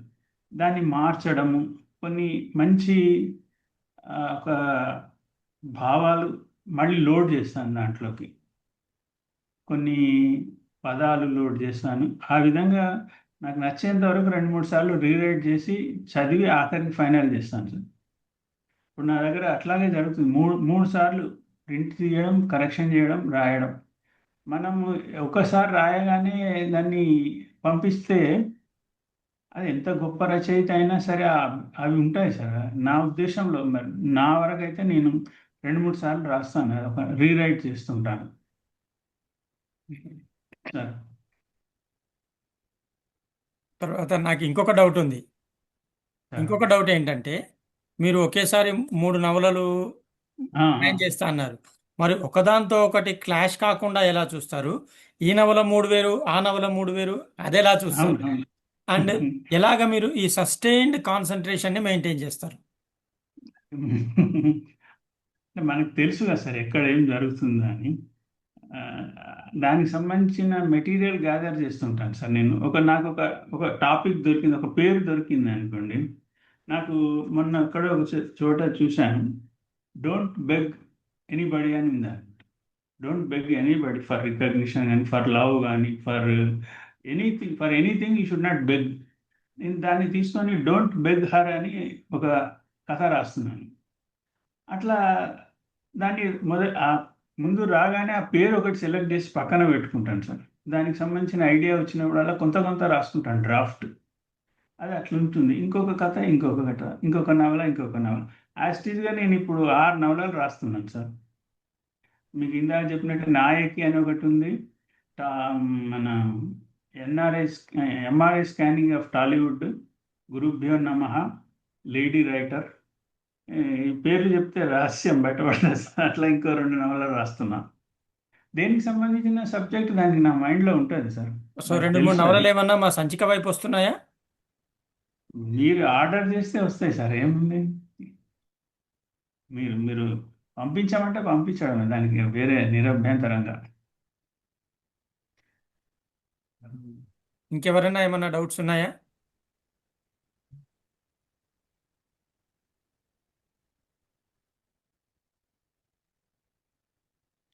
మధు చిత్తరు గారు నమస్కారం. నమస్తే సార్. ప్రభాకర్ గారు, చాలా సంతోషం అండి మిమ్మల్ని ఇక్కడ చూసి. ఒకేసారి 6 నవలలు రాయడం అనేది ఇంకా మాలాంటి వాళ్ళకి అసలు సాధ్యం కాదు. మీరు ప్రాక్టీస్ లో బిజీగా ఉన్నారు సార్ మీరు. ప్రాక్టీస్ అని కాదు, ఈ నవలలు రాసినప్పుడు మీ సినీ వారిని నేను చదివాను. నాకు ఎలా అంటే మీలాగానే ఎక్కడ బోర్ కొట్టకుండా నాన్ స్టాప్గా ఉండాలి నవలంటే. ఇప్పుడు పెద్ద పెద్ద నవలలు, వర్ణనలు, సాంఘిక సమస్యలు ఉండేవి ఇదో చిన్నప్పుడు చదివేవాళ్ళం. కానీ ఇప్పుడు ప్రస్తుతం పాఠకులు వేగంగా ఉండే నవలు చదువుతారేమో అని నేను అనుకుంటున్నాను.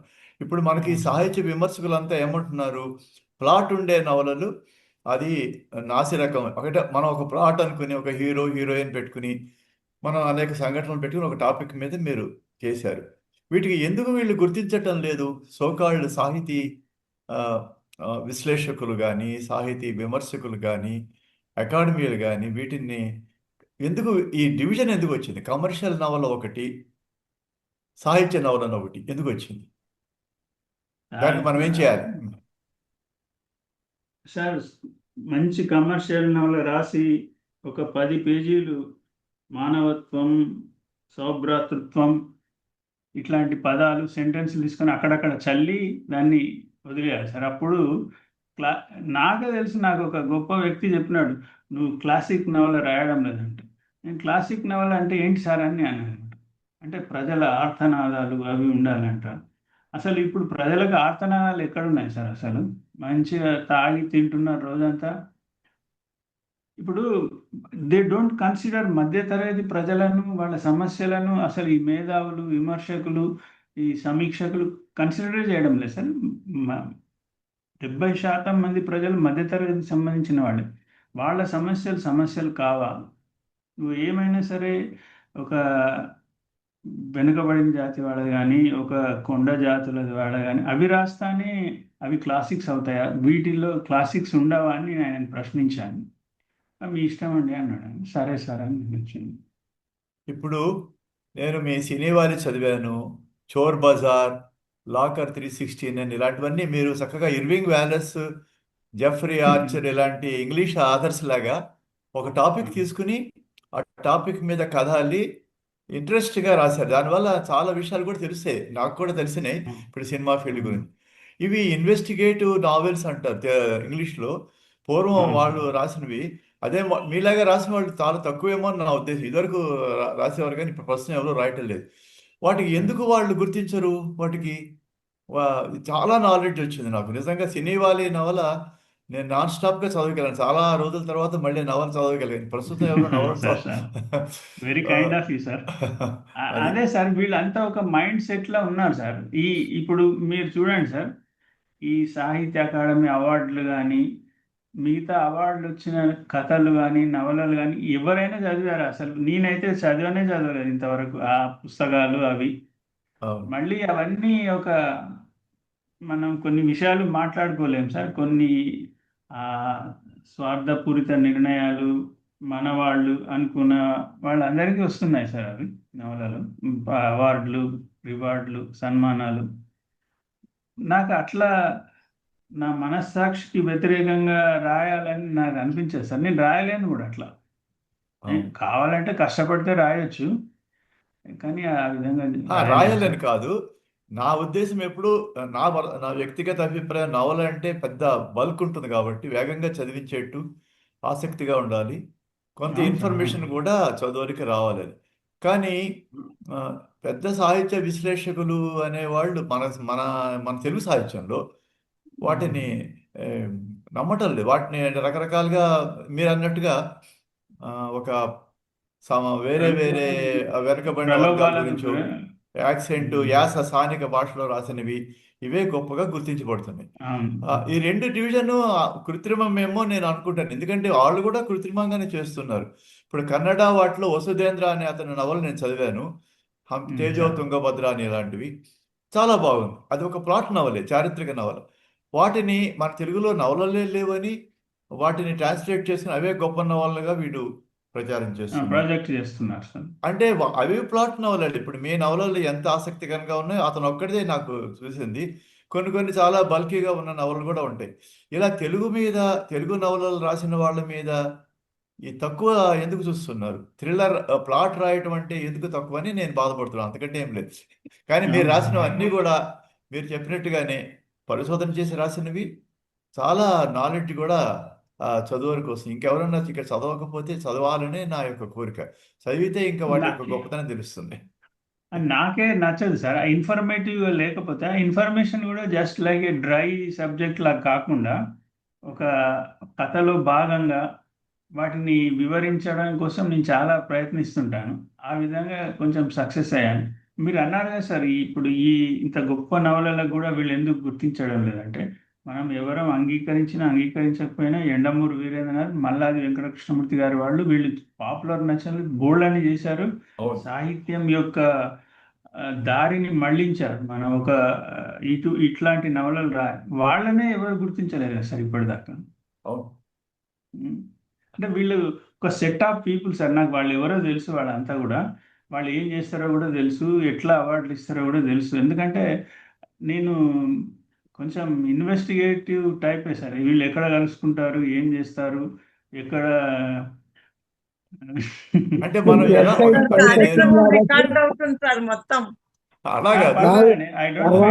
నేను ఇదంతా ఆల్రెడీ ఫేస్బుక్ లో రాశాను. వీళ్ళు ఎక్కడ లగ్డీ కప్పులు ఏడ కలుస్తారు, ఆదిత్య సెంటర్ లో ఏది కలుస్తారు, అవన్నీ తెలుసు నాకు. అవన్నీ రాసేసి ఇవన్నీ రికార్డెడ్. ఇది పాపం యువ రచయితలు, ఔత్సాహిక రచయితలకి మనం ఇప్పుడే ఒక రకమైన నెగటివ్ ఇవ్వడం కన్నా వాళ్ళతో రాయించిన తర్వాత నెగటివ్ వాళ్ళే తెలుసుకుంటారు. కొత్తగా రాసే వాళ్ళకి ఎలా మనం, అది నా పని అయిపోయింది, నా కెరీర్ అయిపోయింది అనుకోండి, ఎట్లాంటి టాపిక్ వాళ్ళకి ఒక దిశానిర్దేశం ఉండాలంటే పల్ప్ ఫిక్షన్ పాపులర్ రచన చేయాలా, ఒక సబ్జెక్ట్ గురించి పరిశోధన చేసి జీవితం అంతా కష్టపడి రాయాలా? ఇప్పుడు అందరూ సార్లాగా ఒకేసారి 6 నవలు రాసే శక్తి ఉండకపోవచ్చు. ఒక నవల రాసే వరకు నాకైతే 6 నెలలు అలా పట్టేది. మళ్ళీ దాన్ని ఫెయిర్ చేసుకుని చేసే వరకు. అంటే ఒక నేను ఇంతకుముందే సార్ చెప్పండి. చర్చ వచ్చింది కాబట్టి నేను ఇక్కడ ఒక చిన్న పాయింట్ చెప్దామనుకుంటున్నా. అక్కడ రికగ్నైజ్ చేయడానికి ఒక సెట్ ఆఫ్ పీపుల్ ఎందుకు? సమాజమే రికగ్నైజ్ చేయగలుగుతుంది. ఇవాళ రేపు మొత్తం మారిపోయింది చరిత్ర. నేను ఇలాగే అనుకునేవారు, అసలు మనిషిని కవిగా ఎవరు గుర్తిస్తారు అని. ఆ గుర్తింపు అన్న కవి అన్న గుర్తింపు అన్నది ఇప్పుడు మన తెలుగు రాష్ట్రాల్లో కవికి చాలా గుర్తింపు వచ్చింది. అసలు కొత్త కొత్త కవులు తయారయ్యి గుర్తింపు తయారయ్యారు. ఆ వేదికని మనమే ఎందుకు తయారు చేయకూడదు? గుర్తింపుకి ఎవరి గురించో వెతకాల్సిన అవసరం లేదు. మనమే ఒక వేదిక చేసి మనమే క్రియేట్ చేసి చేస్తాం. అది it is a creation of things అని నా ఉద్దేశం.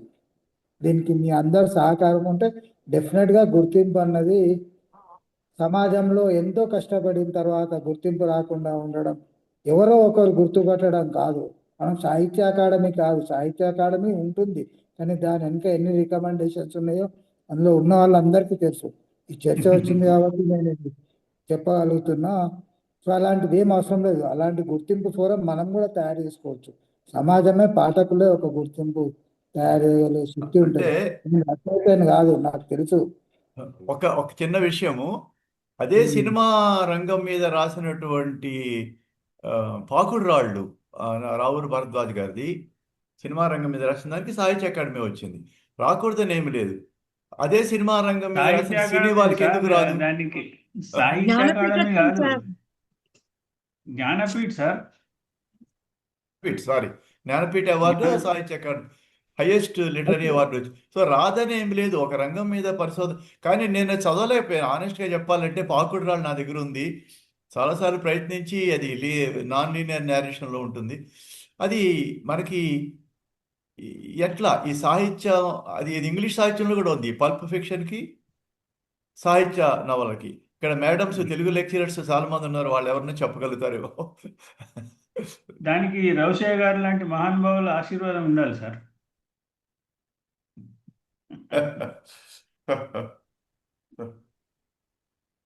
అందరికి తెలుసు సార్ అన్ని విషయాలు, కానీ మాట్లాడడానికి భయపడుతుంటారు సార్. నేను అక్కడ ఆ భయం నాకు లేదు. నన్ను ఎవరేం చేయలేరు. నన్ను ఏమైనా చేస్తే నేను దానికి ఏ విధంగా కూడా, నేను సినీ వాలీలో మీకు ఎన్ని విషయాలు చెప్పాను సార్. గొప్ప గొప్ప నటులు, నిర్మాతలు చేసే చండాల పనులన్నీ రాశాను. కాస్టింగ్ కౌచ్ గురించి వివరంగా దాంట్లో ఉండే కండిషన్స్లోనే కాస్టింగ్ కౌచ్ గురించి ఎన్ని వివరాలు రాయాలో అవన్నీ రాశాను. చాలా మంది బెదిరించారు నన్ను, అయినా ఏం పర్లేదు, మనం ఎవరో ఒకళ్ళు రాయాలి సార్ దాన్ని. ఓకే, చెప్పదండి రాధ గారు, మీరు ఏదో అడగాలనుకుంటున్నారు. నమస్తే సార్. సార్ నమస్తే అన్నారు అండి. కదా, ఇప్పుడు మనం ఒక గీతం కావాలంటే ప్రణయ గీతం కావాలని చెప్తే అది ఆటోమేటిక్ వస్తుంది అని. మరి మనలో మన సహజత్వం అనేది పోతుంది కదా, అదే వస్తుంది అంటే మనం సొంతంగా ఆలోచించి వ్రాయడానికి ఉండదు అనుకుంటుంది. అవును, నేను అదొక పార్శ్వం. ఇప్పుడు జరిగే సినిమా రంగంలో కానీ ఏ రంగంలో కానీ ఏ వల్ల జరిగే మార్పులను మీకు చెప్తున్నాను. మనం సొంతంగా రాసుకోవచ్చు. లేదంటే ఇప్పుడు ఒక బేసిక్గా మీకు తెలియదు, ఒక గొప్ప సంగీత దర్శకుని పెట్టుకోవాలంటే 5 to 10 crores అడుగుతున్నారు. ఒక పాట రాయాలంటే 10 లక్షలు 20 లక్షలు అడుగుతున్నారు గొప్ప గొప్ప అవార్డులు తెచ్చుకున్న వాళ్ళు. ఒక చిన్న నిర్మాత ఏం చేయగలడండి దాన్ని? నాలాంటి వాడు ఉంటాడు. నేనే రాసుకుంటాను కవితలు, పాటలన్నీ నేనే రాసుకుంటాను నా సినిమాలలో. అట్లా రాయలేని వాడు ఏం చేస్తాడు? ఏని ఉపయోగించుకుంటాడు. అట్లీస్ట్ ఒక పాట రూపంలో వస్తుంది. దాన్ని ఎవరైనా చిన్న మ్యూజిక్ డైరెక్టర్ ఇస్తే చిన్న గాయకులతో పాడించుకొని సాటిస్ఫై అవుతారు. ఒక బేసిక్గా ఈ విధంగా ఉంటుంది నా పాట అని ఐడియా వస్తుంది అతనికి. మీకు తెలియదేమో, అసలు మొత్తం అదే జరుగుతుంది సినిమా రంగంలో. ఏఐ ద్వారానే జరుగుతుంది. వీళ్ళు చెప్పుకునే గొప్ప గొప్ప క్రియేటివ్ రైటర్స్. ఇప్పుడు మహాభారత్ సినిమా మొత్తం ఏఐలోనే వచ్చింది. అవునవును సార్, వచ్చింది టీవీలో లేటెస్ట్. వచ్చింది కదా, హాట్‌స్టార్‌లో అనుకుంటా. మహాభారత్ మొత్తం ఏఐలో తీశారు వాళ్ళు. అవును సార్. ఈవెన్ క్యారెక్టర్స్, యాక్టర్స్ అంతా ఏఐ. అవును ఈ సార్. ఈ ఈ సందర్భంగా చెప్పేది ఏంటంటే భవిష్యత్తులో రచయితలు అనేవాళ్ళు ఉండరేమో నేను అనుకుంటాను. ఎందుకంటే ఈ ఆర్టిఫిషియల్ ఇంటెలిజెన్స్ కవిత్వం రాస్తుంది, పాటలు రాస్తుంది, ట్యూన్లు కడుతుంది, నీకు పాడుతుంది. సార్ పాడుతుంది, అంతకు మించి మంచి సమీక్ష చేస్తుంది సార్. ఆ సమీక్షలు చేస్తుంది. సమీక్ష మన ఇప్పుడు నేను నవల నేను ఒక సమీక్ష పాట పెట్టారు. రాస్తే ఎవరు ఇదివరకు రాస్తారు అంటే కనుక్కోండి చూద్దామని పెట్టారు కింద. ఆ, లాస్ట్ కు అడిగి అడిగి పెట్టేశారు. స్టూడెంట్ చాలా డేస్ లో రాసిన చక్కగా ఉంది. పాటకి ఆమె అదే ఆ కృత్రిమ మేధ 4-5 రకాలుగా రాక్ స్టైల్ ఎలా ఉంటుంది, పాప్ స్టైల్ ఎలాగ ఉంటుంది, కంట్రీ మ్యూజిక్ ఎలా అన్ని రకాలుగా ట్యూన్ చేయాలి. ఇలా ఇక మనిషి ఎందుకు, అందుకనే భవిష్యత్తులో కృత్రిమ మేధ అనేది సాహిత్యాన్ని కంప్లీట్ గా డామినేట్ చేస్తుంది నా ఉద్దేశం. Of course I may be wrong, కానీ అన్ని ఇండికేషన్స్ దానికే పాయింట్అవుట్ చేస్తున్నాయి. వీళ్ళు చెప్పేసి క్రియేటివిటీనే చంపేస్తుంది. అంతే మనిషిలో ఉన్న క్రియేటివిటీని చంపేసే పరిస్థితి ఉంది. వస్తుంది. అదే కదా మరి మనిషిలో ఉన్న సహజత్వం బయటికి రావడానికి అవకాశం లేదు ఇక అప్పుడు అంతా కృత్రిమం అయిపోతుంది కదా అని నేను అనేది. ఒక సాహిత్యం అనే కదా సార్, అన్ని రంగాలలో ఏ ఈజ్ ఇన్వేడింగ్, అది ఒక దండయాత్ర చేస్తుంది. మనకు తెలియదు కానీ మొన్న ఒక సంఘటన జరిగింది. మన చైనాలో మన ప్రధానమంత్రి గారు వెళ్ళినప్పుడు ఆయన మీద అటాక్ జరగబోతుంది అని ముందే పసిగట్టినారు. పసిగట్టి పుతిన్ అతన్ని తన సొంత కార్లో తీసుకొని వెళ్ళి ఎక్కడో దాచిపెట్టి వచ్చాడు. అవును. అది ఇట్స్ ఏ టాపిక్ సార్. అది నేను దాన్ని ఉపయోగించుకొని ఒక కథనో నవలనో రాయగలను. అవును. నిజంగా అది జరుగుతోంది సార్. నిజంగా అది నా ఒక నేను అలా హైదరాబాద్ ఉపయోగంగా లో కూడా ఉన్నట్టే కదా సార్ ఒక రకంగా చెప్పాలంటే. అవును, దేనికైనా సరే ప్రాస్ అండ్ కాన్స్ ఉంటాయి మేడం. ప్రాస్ అండ్ కాన్స్ ఉంటాయి definitely. ఇంతవరకు వచ్చిన సాహిత్యాన్ని తీసుకుని అది చెప్తోంది, కానీ ఇట్ కెన్ ఇవాల్వ్, సొంతంగా రాయొచ్చు. ప్రస్తుతం ఉన్న సాహిత్యాన్ని తీసుకుని లార్జ్ లాంగ్వేజ్ మోడల్స్ లో ఆ కథలు కానీ అవి సృష్టిస్తున్నది. నేను అడిగాను ఈజ్ ఇట్ ఒరిజినల్ అని అడిగితే ఇది కంప్లీట్ గా ఒరిజినల్, కాపీ రైట్ ఏం లేదు, నువ్వు శుభ్రంగా వాడుకోవచ్చు అని కూడా చెప్తుంది. అది ఎంతవరకు అంటే సార్ ఈ చాట్ జీపీటీలో మనం ఇంతకుముందు అనేక ప్లాట్ఫామ్స్ మీద ఉన్న విషయాలనే అది గ్యాదర్ చేసి మనకి ఇస్తుంది. ఇంకా అందులో ఒరిజినల్ అన్నట్టే అది అవి. నిజం చెప్పాలంటే అవన్నీ మనం ఫీడ్ చేసినయే సార్. అంతే Correct. అంతే అవును. దాని మీద మనం వర్క్ feed చేసే వారితో కూడా ఒకసారి ఇలా వర్క్ షాప్ జరిగింది సార్. వారు ఏం చెప్పారంటే ఎంతసేపు చాట్ జీపీటీ నుంచి తీసుకోనికే మన ప్రయత్నం చేస్తున్నాం తప్ప ఈ వికీపీడియా వీటిలో పెట్టినట్టుగా దాంట్లో అప్లోడ్ ఎక్కువ చేస్తే మనకి ఎక్కువ సమాచారం వస్తది. మనం అవును. అడిగిన విధానాన్ని బట్టి కూడా ఆన్సర్ అవుట్పుట్ ఉంటది ఎస్ ఎస్ అని. కరెక్ట్. అది కరెక్ట్. ఇప్పుడు మనం ఒక వ్యక్తిని బదనాం చేయాలంటే మనమే 10 రోజుల ముందు నుంచి అన్ని ప్లాట్ఫామ్స్ లో ఆ విషయం టైప్ చేసి పెడితే, ఫీడ్ చేస్తే 11వ రోజు మనం చాట్ జీపీటీని అడిగితే ఆ విషయాలే చెప్తుంది మనకు. కరెక్ట్. అది ఆ, అంటే వాస్తవాలు అందులో ఏముండే అన్నమాట. మనం ఏం చెప్తే అది, మనం తప్పు చెప్తే తప్పు, కరెక్ట్ అంతే చెప్తే అంతే అదే వస్తుంది. అంతే. ఓకే. ప్రభాకర్ జైని రెండు గారు వైపులా సార్ ప్రభాకర్ జైని గారు సార్ అనేక సందర్భాల్లో మన విషయంలో జరిగినట్టే మన నవలల మించి దృష్టి ఏ మీదకి వెళ్ళిపోయింది. అవును అవును అవును. మనల్ని ఎవరు పట్టించుకోవట్లేదు. కొంచెం నవలల గురించి అడగండి ఎవరైనా ప్రభాకర్ జైని గారిని. ఆయనకి ఎంతో అనుభవం ఉంది, రకరకాల నవలలు రాశారు. మీకేమైనా సందేహాలు మీరు సార్ రాస్తున్న మధు చిత్తరు గారు అన్నట్టు మనము ఒక సబ్జెక్ట్ మీద ఎంత డిస్కస్ చేశాము కదా సార్, వారు అన్నదానికి ఎందుకు అవార్డులు రావని అంటే మనం we have thoroughly examine that subject. Sir Muralikrishna sir, ఒక్కొక్క రోజు ఒక్కొక్క అంశం ఎట్లానో ఈ రోజు కూడా నవల సాహిత్యంలో ఇట్లా తీసుకోవచ్చు ఇది అనేది కూడా ఒక కొత్త అంశమే సార్ ఇది. కానీ ప్రభాకర్ జైని గారు మన ఎదురుగా ఉన్నారు. సో ఆయన అనుభవాన్ని మనం లాక్కోవాలి. ఒకరోజు మీకు ఏఐతో కూడా నవల రచన గురించి ఒక ఉపన్యాసం ఇప్పిస్తాను నేను.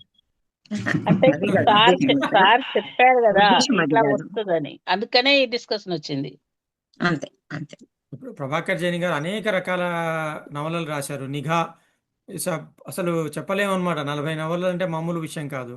సో 40 వారి ఏళ్ళు. అనుభవాన్ని మీరు ఉపయోగించుకుని ఏమన్నా మీకున్న డౌట్స్, నవల రాసేటప్పుడు వచ్చే సందేహాలు అడిగితే ఉపయోగపడుతుందని.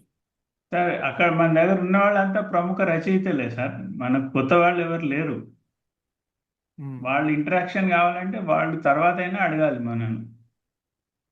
ఈవెన్ మీరు యూట్యూబ్లో లోడ్ చేసినప్పుడు ఆ కామెంట్స్లో అయినా అడగాలి వాళ్ళకి ఏం సమస్య ఉంది, ఎక్కడ బ్లాకేజ్ అవుతుంది, దాన్ని ఎట్లా ఓవర్కమ్ కావాలి, ఏ విధంగా ఆ సమస్యను పరిష్కరించుకోవాలని అంటే మనం చెప్పొచ్చు వాళ్ళకి.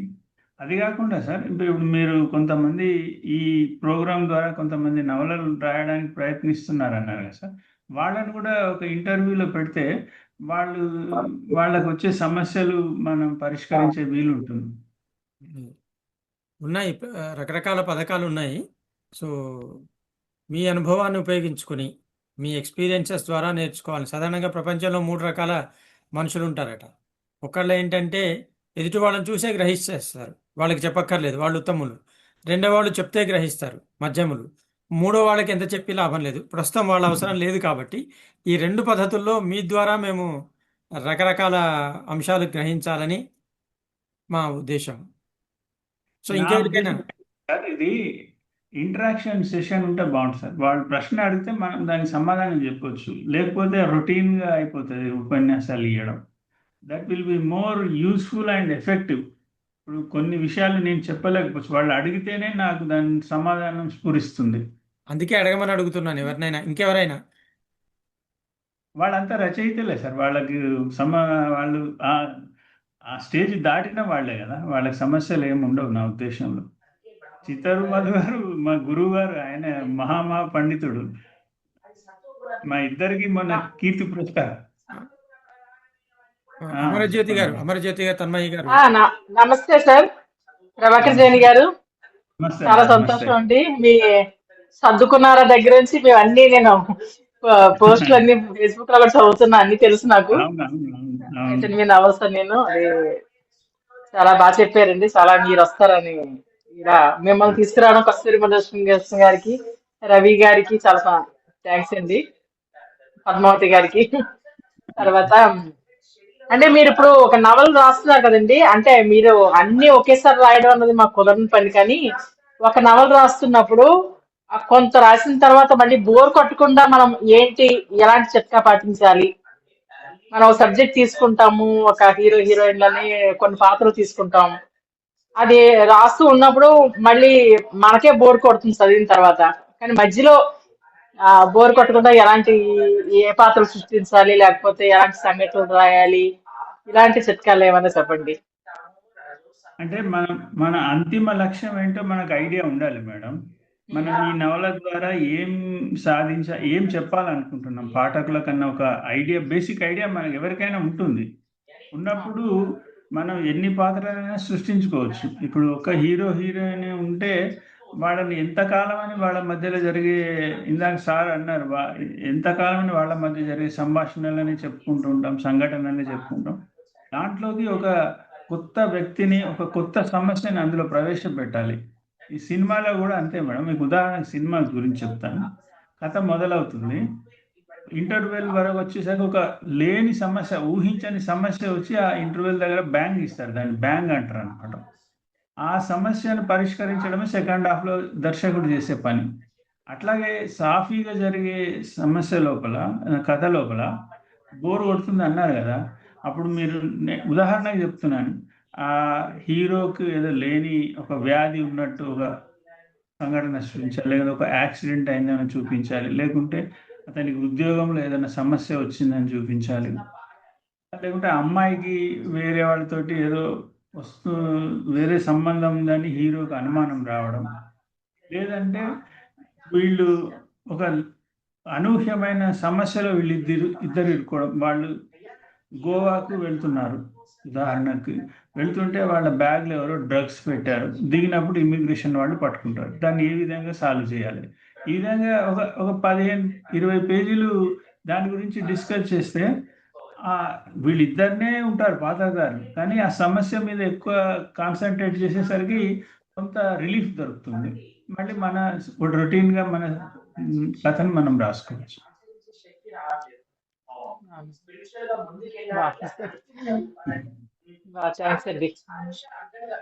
థ్యాంక్స్ అండి. ఇంకా మీ నవళ్ళు చాలా చదవాల్సినవి ఉన్నాయండి. ఇవన్నీ పెద్ద పెద్ద నవళ్ళు, మళ్ళీ అన్ని ఈ నిఘాని ఇలాంటివన్నీ పెద్ద పెద్ద సబ్జెక్టులు, అలాంటివి ఇన్వెస్టిగేషన్ నవల్స్ లాంటివి రాస్తారు మీరు. అవును, ఎక్కువ ఎక్కువ అవే రాస్తాను. అంటే మామూలువి కూడా ఉన్నాయి. ఇప్పుడు సమర్థుని జీవయాత్ర, ఎగురుతున్న జెండా మనది, కన్యాశుల్కము, కుట్ర, ఇవన్నీ మామూలు సాంఘిక నవలలే. కానీ అది కూడా అందులో మీకు ఆ ఉత్కంఠ, ఆ సస్పెన్స్, ఆ జీవితంలో కూడా మనము ఒక మంచి భాష ఉండాలండి. మెయిన్ నవల రాయడం అంటే ఒక కథ చెప్పడం కాదు. మనం చదువుతాం, వినడం లేదు. విన్నప్పుడు ఏది చెప్పినా ఓకే. చదువుతున్నప్పుడు రచయిత యొక్క మేధస్సుతో పాటు మన సృజనాత్మక శక్తి కూడా కలుస్తుంది దాంట్లో. అది ఇద్దరు ఎఫర్ట్, రచయిత పాఠకుడు ఇద్దరు ఎఫెక్ట్ తోటి మీకు ఒక అనుభవం ఏర్పడుతుంది, అనుభూతి కలుగుతుంది. కాబట్టి మంచి భావాలు ఉన్న తోడు మంచి భాష కూడా ఉండాలి అక్కడ.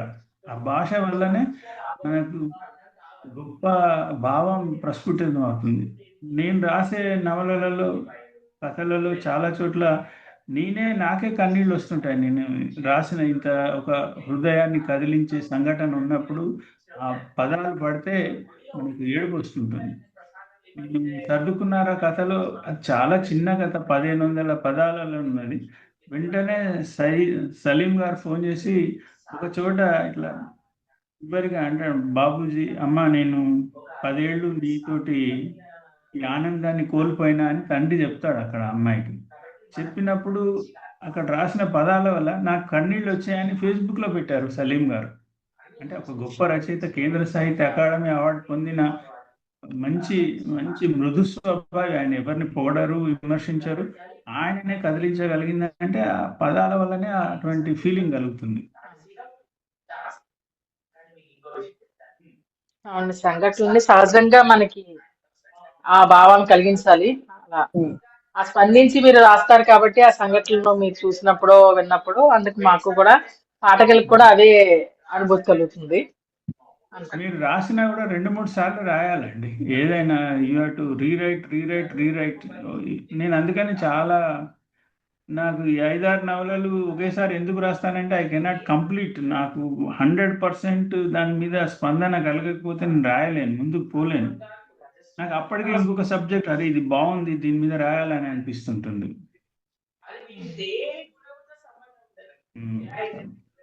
చాలా ధన్యవాదాలండి, మంచి ఇన్ఫర్మేషన్ థ్యాంక్ యూ.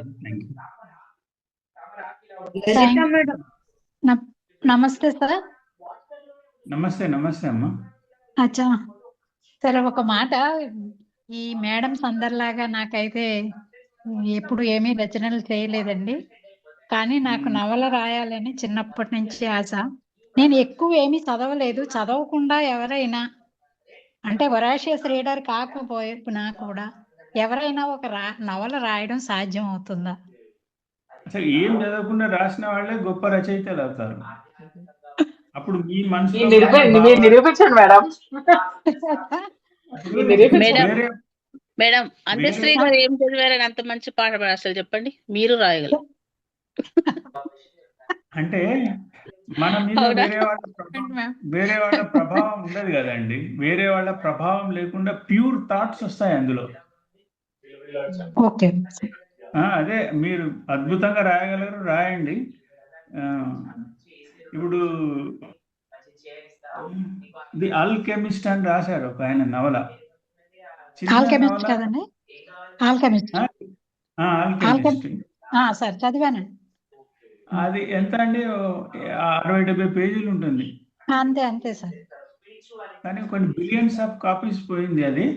అందులో ఆ భాష కూడా వెరీ రూడ్ భాష, గ్రామర్ కూడా కరెక్ట్ ఉండదు. కానీ సబ్జెక్ట్ చూడండి, అది ఎంత శాండియాగో అనే పర్వతం మీదకి పోయేప్పుడు ఆయన కలిగిన అనుభవాలను అద్భుతంగా ప్రదర్శించాడు. అది ఆ రానెస్ ఉంటుంది మీరు ఏ పుస్తకాలు చదవకుండా రాస్తే. ఓన్లీ థింగ్ మీకు ఆత్మధైర్యం కలగాలి, నేను విశ్వాసం కలగాలి, రాయగలని. ఇవాళ మొదలు పెట్టండి, 10 రోజుల్లో రాసిస్తారు మీరు. అమరజ్యోతి తన్మయ్య గారు, మీరు మ్యూట్ చేసుకోవాలి, టీవీ వినిపిస్తోంది.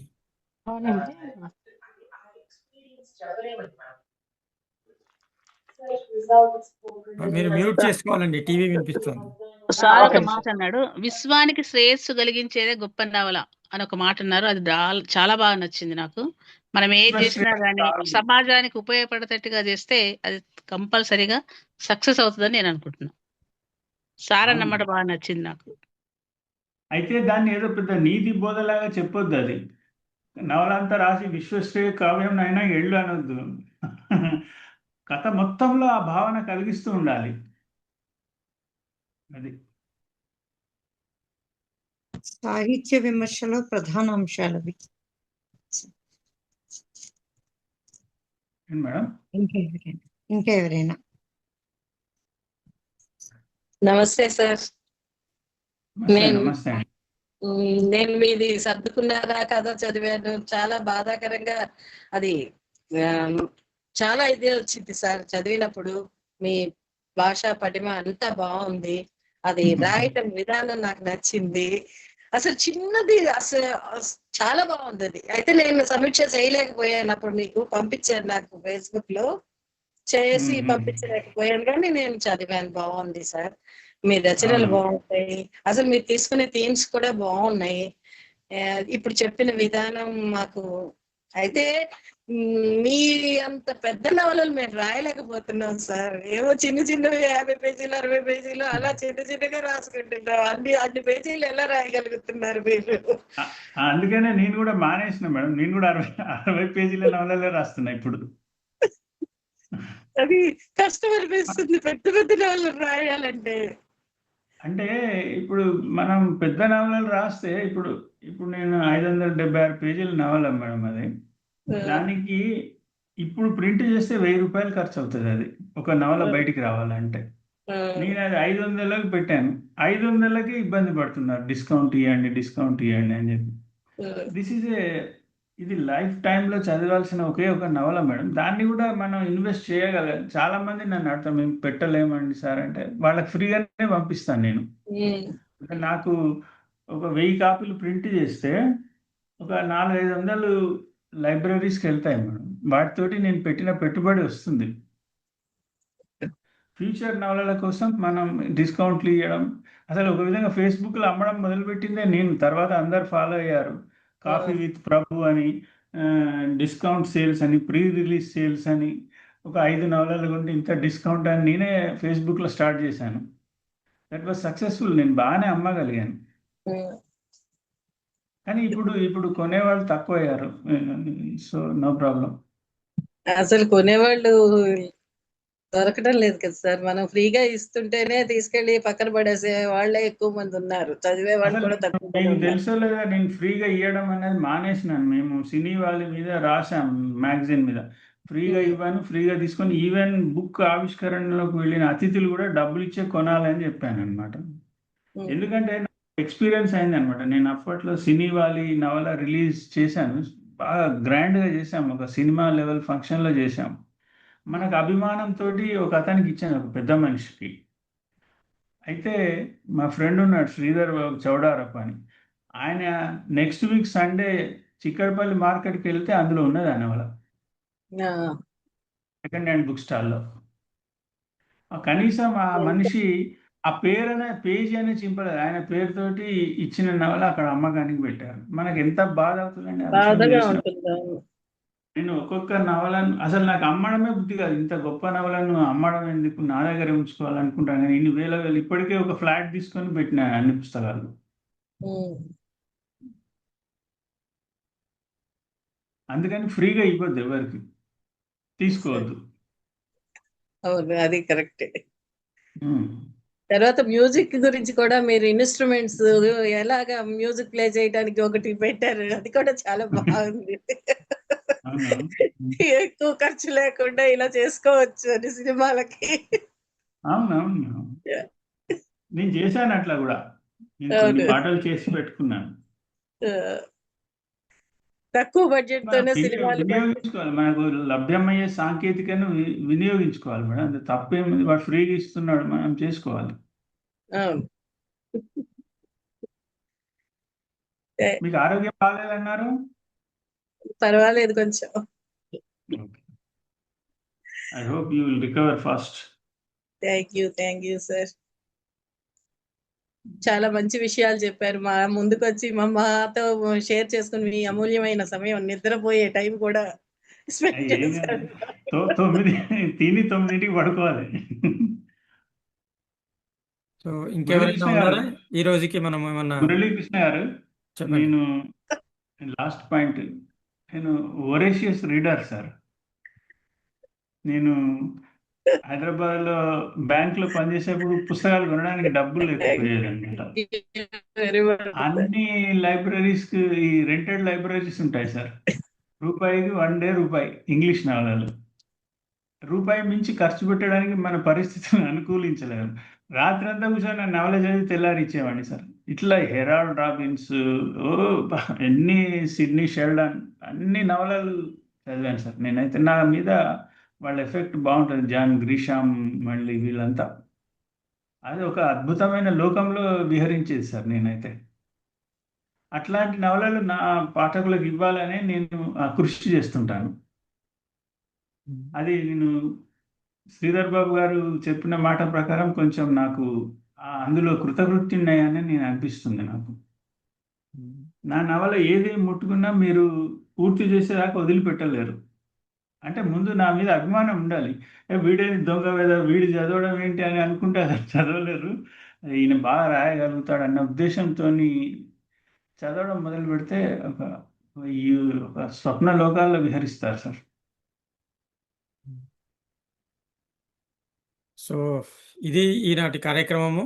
ప్రభాకర్ జైని గారు, మీ బిజీ షెడ్యూల్లో నుంచి మాకు సమయం కేటాయించి అదేం లేదు sir, it's a honour and for me. ఒక సమావేశం లాంటిది కనుక మీరు వరంగల్ కథ నవల ఆలయంలో ఏర్పాటు చేస్తే అక్కడ కూడా మన నవలల గురించి చర్చించుకుందాము. మొత్తం అందరం కలిసి ఒక మీటింగ్ ఏర్పాటు చేసుకుందాము. డెఫినెట్లీ మేము ఈ ఆఫర్ 2 ఏళ్ల క్రితమే ఇచ్చాను. మీరు ఇచ్చారు కానీ మీరు డేట్ ఫిక్స్ చేస్తేనే వస్తాం. డేట్ ఏంటి సార్, ఎనీ డేట్. మీరు ఇవాళ వస్తున్నామంటే నేను అరేంజ్మెంట్స్ అన్ని ఇక్కడ ఉండే చేయగలను. ఆడికి నేను మీతో పాటు వచ్చేస్తాను. ఓకే. సో ఈసారి పద్మావతి గారు ఎక్కడున్నారు? కనపడటం లేదు. ఇక్కడ ఉన్నారు. నేనున్నాను సార్. పద్మావతి గారు, సో ఒకరోజు ఆలోచించండి. జాగ్రత్తగా కెమెరా ఆన్ చేసే ఉన్నాను సార్. కానీ మీ నవల చదివిన తర్వాత ఎట్లా మర్చిపోకుండా ఉంటారో ఈనాటి ఈ సమావేశం కూడా సార్ అలా గుర్తుండిపోతుంది. దయచేసి మీ నెంబర్ మాకు అందుబాటులో ఉంచండి సార్. ఏం విసిగించము. చాలా ముఖ్యమైన నేను ఇందాకే చెప్పాను, I'm down to earth person. నేను ఏదో గొప్పవాడిని అనుకోను. I will be very happy. ఇప్పుడే చెప్తా, 7989825420. కొంచెం నెమ్మదిగా చెప్పండి, వాళ్ళు రాసుకోవాలి కదా. 79, ఇది రికార్డ్ అయి ఉంటుంది కదా సార్ యూట్యూబ్లో. 7989825420. ప్రతి ఫేస్బుక్ పోస్ట్లో, కథలలో అన్నిట్లో నెంబర్ ఉంటుంది సార్. అది సో నేను కూడా ఈ ఎడిట్ చేసేటప్పుడు కింద మీ నంబర్ స్క్రోల్ చేస్తాను చివర్లో. No problem. నేను ఈ మధ్య ఒక కథా సంకలనం వేశాను సార్, నాన్న గది అని. నాకు చాలా మనసుకు హత్తుకుపోయే కథ నాన్న గది అని. చాలా అంటే ఇంకా ఏం చెప్పలేను సార్, దానికి ఏడుపు వస్తుంది నాకు నా కథ గురించి చెప్పాలంటే. ఎంత సున్నిత మనసు నిజంగా. నేను కనీసం ఒక కథ రాసేప్పుడు 5-6 సార్లు ఏడుస్తాను. సో మనం నవల రాద్దాం రండిలో ఒక రోజు ఒక పోటీ పెడదాము. గంటి భానుమతి గారు కూడా కథ రాసేటప్పుడు బాగా ఏడుస్తానని చెప్పారు. సో గంటి భానుమతి గారు, తర్వాత ప్రభాకర్ జైని గారు ఒక బిగ్ బాస్లో లాగా లైవ్ రూమ్లో నవలలు రాస్తుంటే ఎవరికి ఏడుస్తారో మనం చూద్దాం. అంటే నేనైతే సున్నితత్వం అనుకుంటా సార్. కొన్ని సంఘటనలు క్లాస్ రూమ్ లో చెప్పేటప్పుడు కూడా కళ్ళల్లో నీళ్ళు వచ్చేస్తాయి సార్. పోటీలోకి వచ్చేయాలి. వీళ్ళు పెట్టారేంటి అని ఏడుస్తారా సార్ వాళ్ళు? దీన్ని బట్టి ఏం తెలుస్తుందంటే బాగా మంచిగా నవలలు రాసే వాళ్ళకు బాగా ఏడుపు వస్తుందని. అంటే మనం కూడా బాగా ఏడుస్తే మనం కూడా మంచి నవలలు రాయగలమేమో. మనకు అంటే అక్కడ అదే లీనమైపోయి రాస్తారు కాబట్టి అది వాళ్ళకు సహజంగానే కళ్ళ నుంచి నీళ్ళు వస్తాయి. ఆ పాత్ర ఆవహిస్తుంది నాకు. నేను ఇప్పుడు ఒక నవల రాస్తున్నాను, అది ఒక పోటీకి పంపుతున్నాను. కనీసం ఒక 10 సార్లు ఏడ్చాను నవల నేను రాస్తున్నప్పుడే. అయితే ఇంకొక విషయం కూడా ఉంది. నేను కానీ, ప్రభాకర్ జైని కానీ, చిత్తరు మధు కానీ మేము నవలలు రాసి చాలా మందిని ఏడిపిస్తూ ఉంటాం.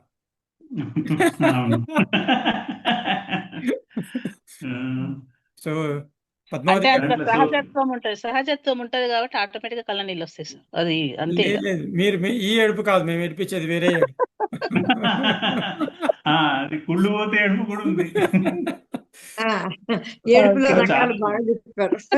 సో పద్మావతి సార్ గారి నిజంగా కాంట్రిబ్యూషన్. ఇంతకీ ఇప్పుడు ఈ, కస్తూరి మురళీకృష్ణ గారికి సభాముఖంగా మేము ధన్యవాదాలు చెప్పాలి సార్. ఎన్నిసార్లు చెప్పినా తక్కువే. ఏ వారం కా వారం ప్రత్యేకంగా అవును, అది ధన్యవాదాలు సార్ పోయిన మీకు. వారం చిత్తూరు మధు గారు సైన్స్ ఫిక్షన్, అసలు మాకు పూర్తిగా కొత్త యాంగిల్ సార్ అది. ఈ వారం మీది చాలా బాగుంది సార్. ప్రతి వారం కూడా ఒక ప్రత్యేకమైన అంశాన్ని మాకు పరిచయం చేశారు. నిజంగా మీరంటూ ఒకరు మాకు పరిచయం కావడంతో ఇవన్నీ కూడా మాకు అందుబాటులో వచ్చాయి. కాదండి, చాలా మీరంతా సంతోషం లైవ్లీగా సార్, విలువైన నవ్వుకుంటూ విషయాలను. నాకు సంతోషమై నేను కూడా హ్యాపీగా పార్టిసిపేట్ చేశాను. It's all because of your participation. ఈ అవును 7 సార్, గంటలు చాలా. మేడం, ఈ 7 గంటల నుంచి 9 గంటల వరకు 2 గంటలు మనం మరో లోకంలో ఉంటున్నాం. మన లోకం మర్చిపోయి వేరే లోకంలోకి వెళ్ళిపోతున్నాం. అవును. ఇది కానీ ఈ నవనవలా విలువ లోకం. వేరే వాళ్ళకి తెలియట్లేదండి. తర్వాత ఎప్పుడో పెట్టుకొని వింటున్నారు. ఇప్పుడు నా దాంట్లో ఏంటి మేడం, నాకు చాలా మంది చాలా చాలా 1,50,000 సంతోషం. సబ్స్క్రైబర్స్ ఉన్నారు, అందులో పెడదాం. సో ఈ నవనవలా లోకం నుంచి మన మామూలు మానవ లోకానికి వెళ్దాం. అలాగే. పద్మావతి గారు మీరు పర్మిషన్ ఇవ్వాలి. వెళ్దాం సార్. ఇంత మంచి కార్యక్రమానికి అవకాశం ఇచ్చిన మేకా రవీంద్ర గారికి, కొత్త రచయితలు గారు, మాకు కొత్తవారు పరిచయం చేస్తున్న మీకు, ముఖ్యంగా ఈ రోజు ప్రభాకర్ గారికి, చిత్తూరు మధు గారు కూడా వారు వచ్చారు. పాల్గొన్న ప్రతి ఒక్కరికి మా హృదయపూర్వక ధన్యవాదాలు. ఇలాంటి కార్యక్రమాలు మళ్ళీ మళ్ళీ జరగాలని మనస్ఫూర్తిగా కోరుకుంటూ సార్, శుభరాత్రి అందరికీ.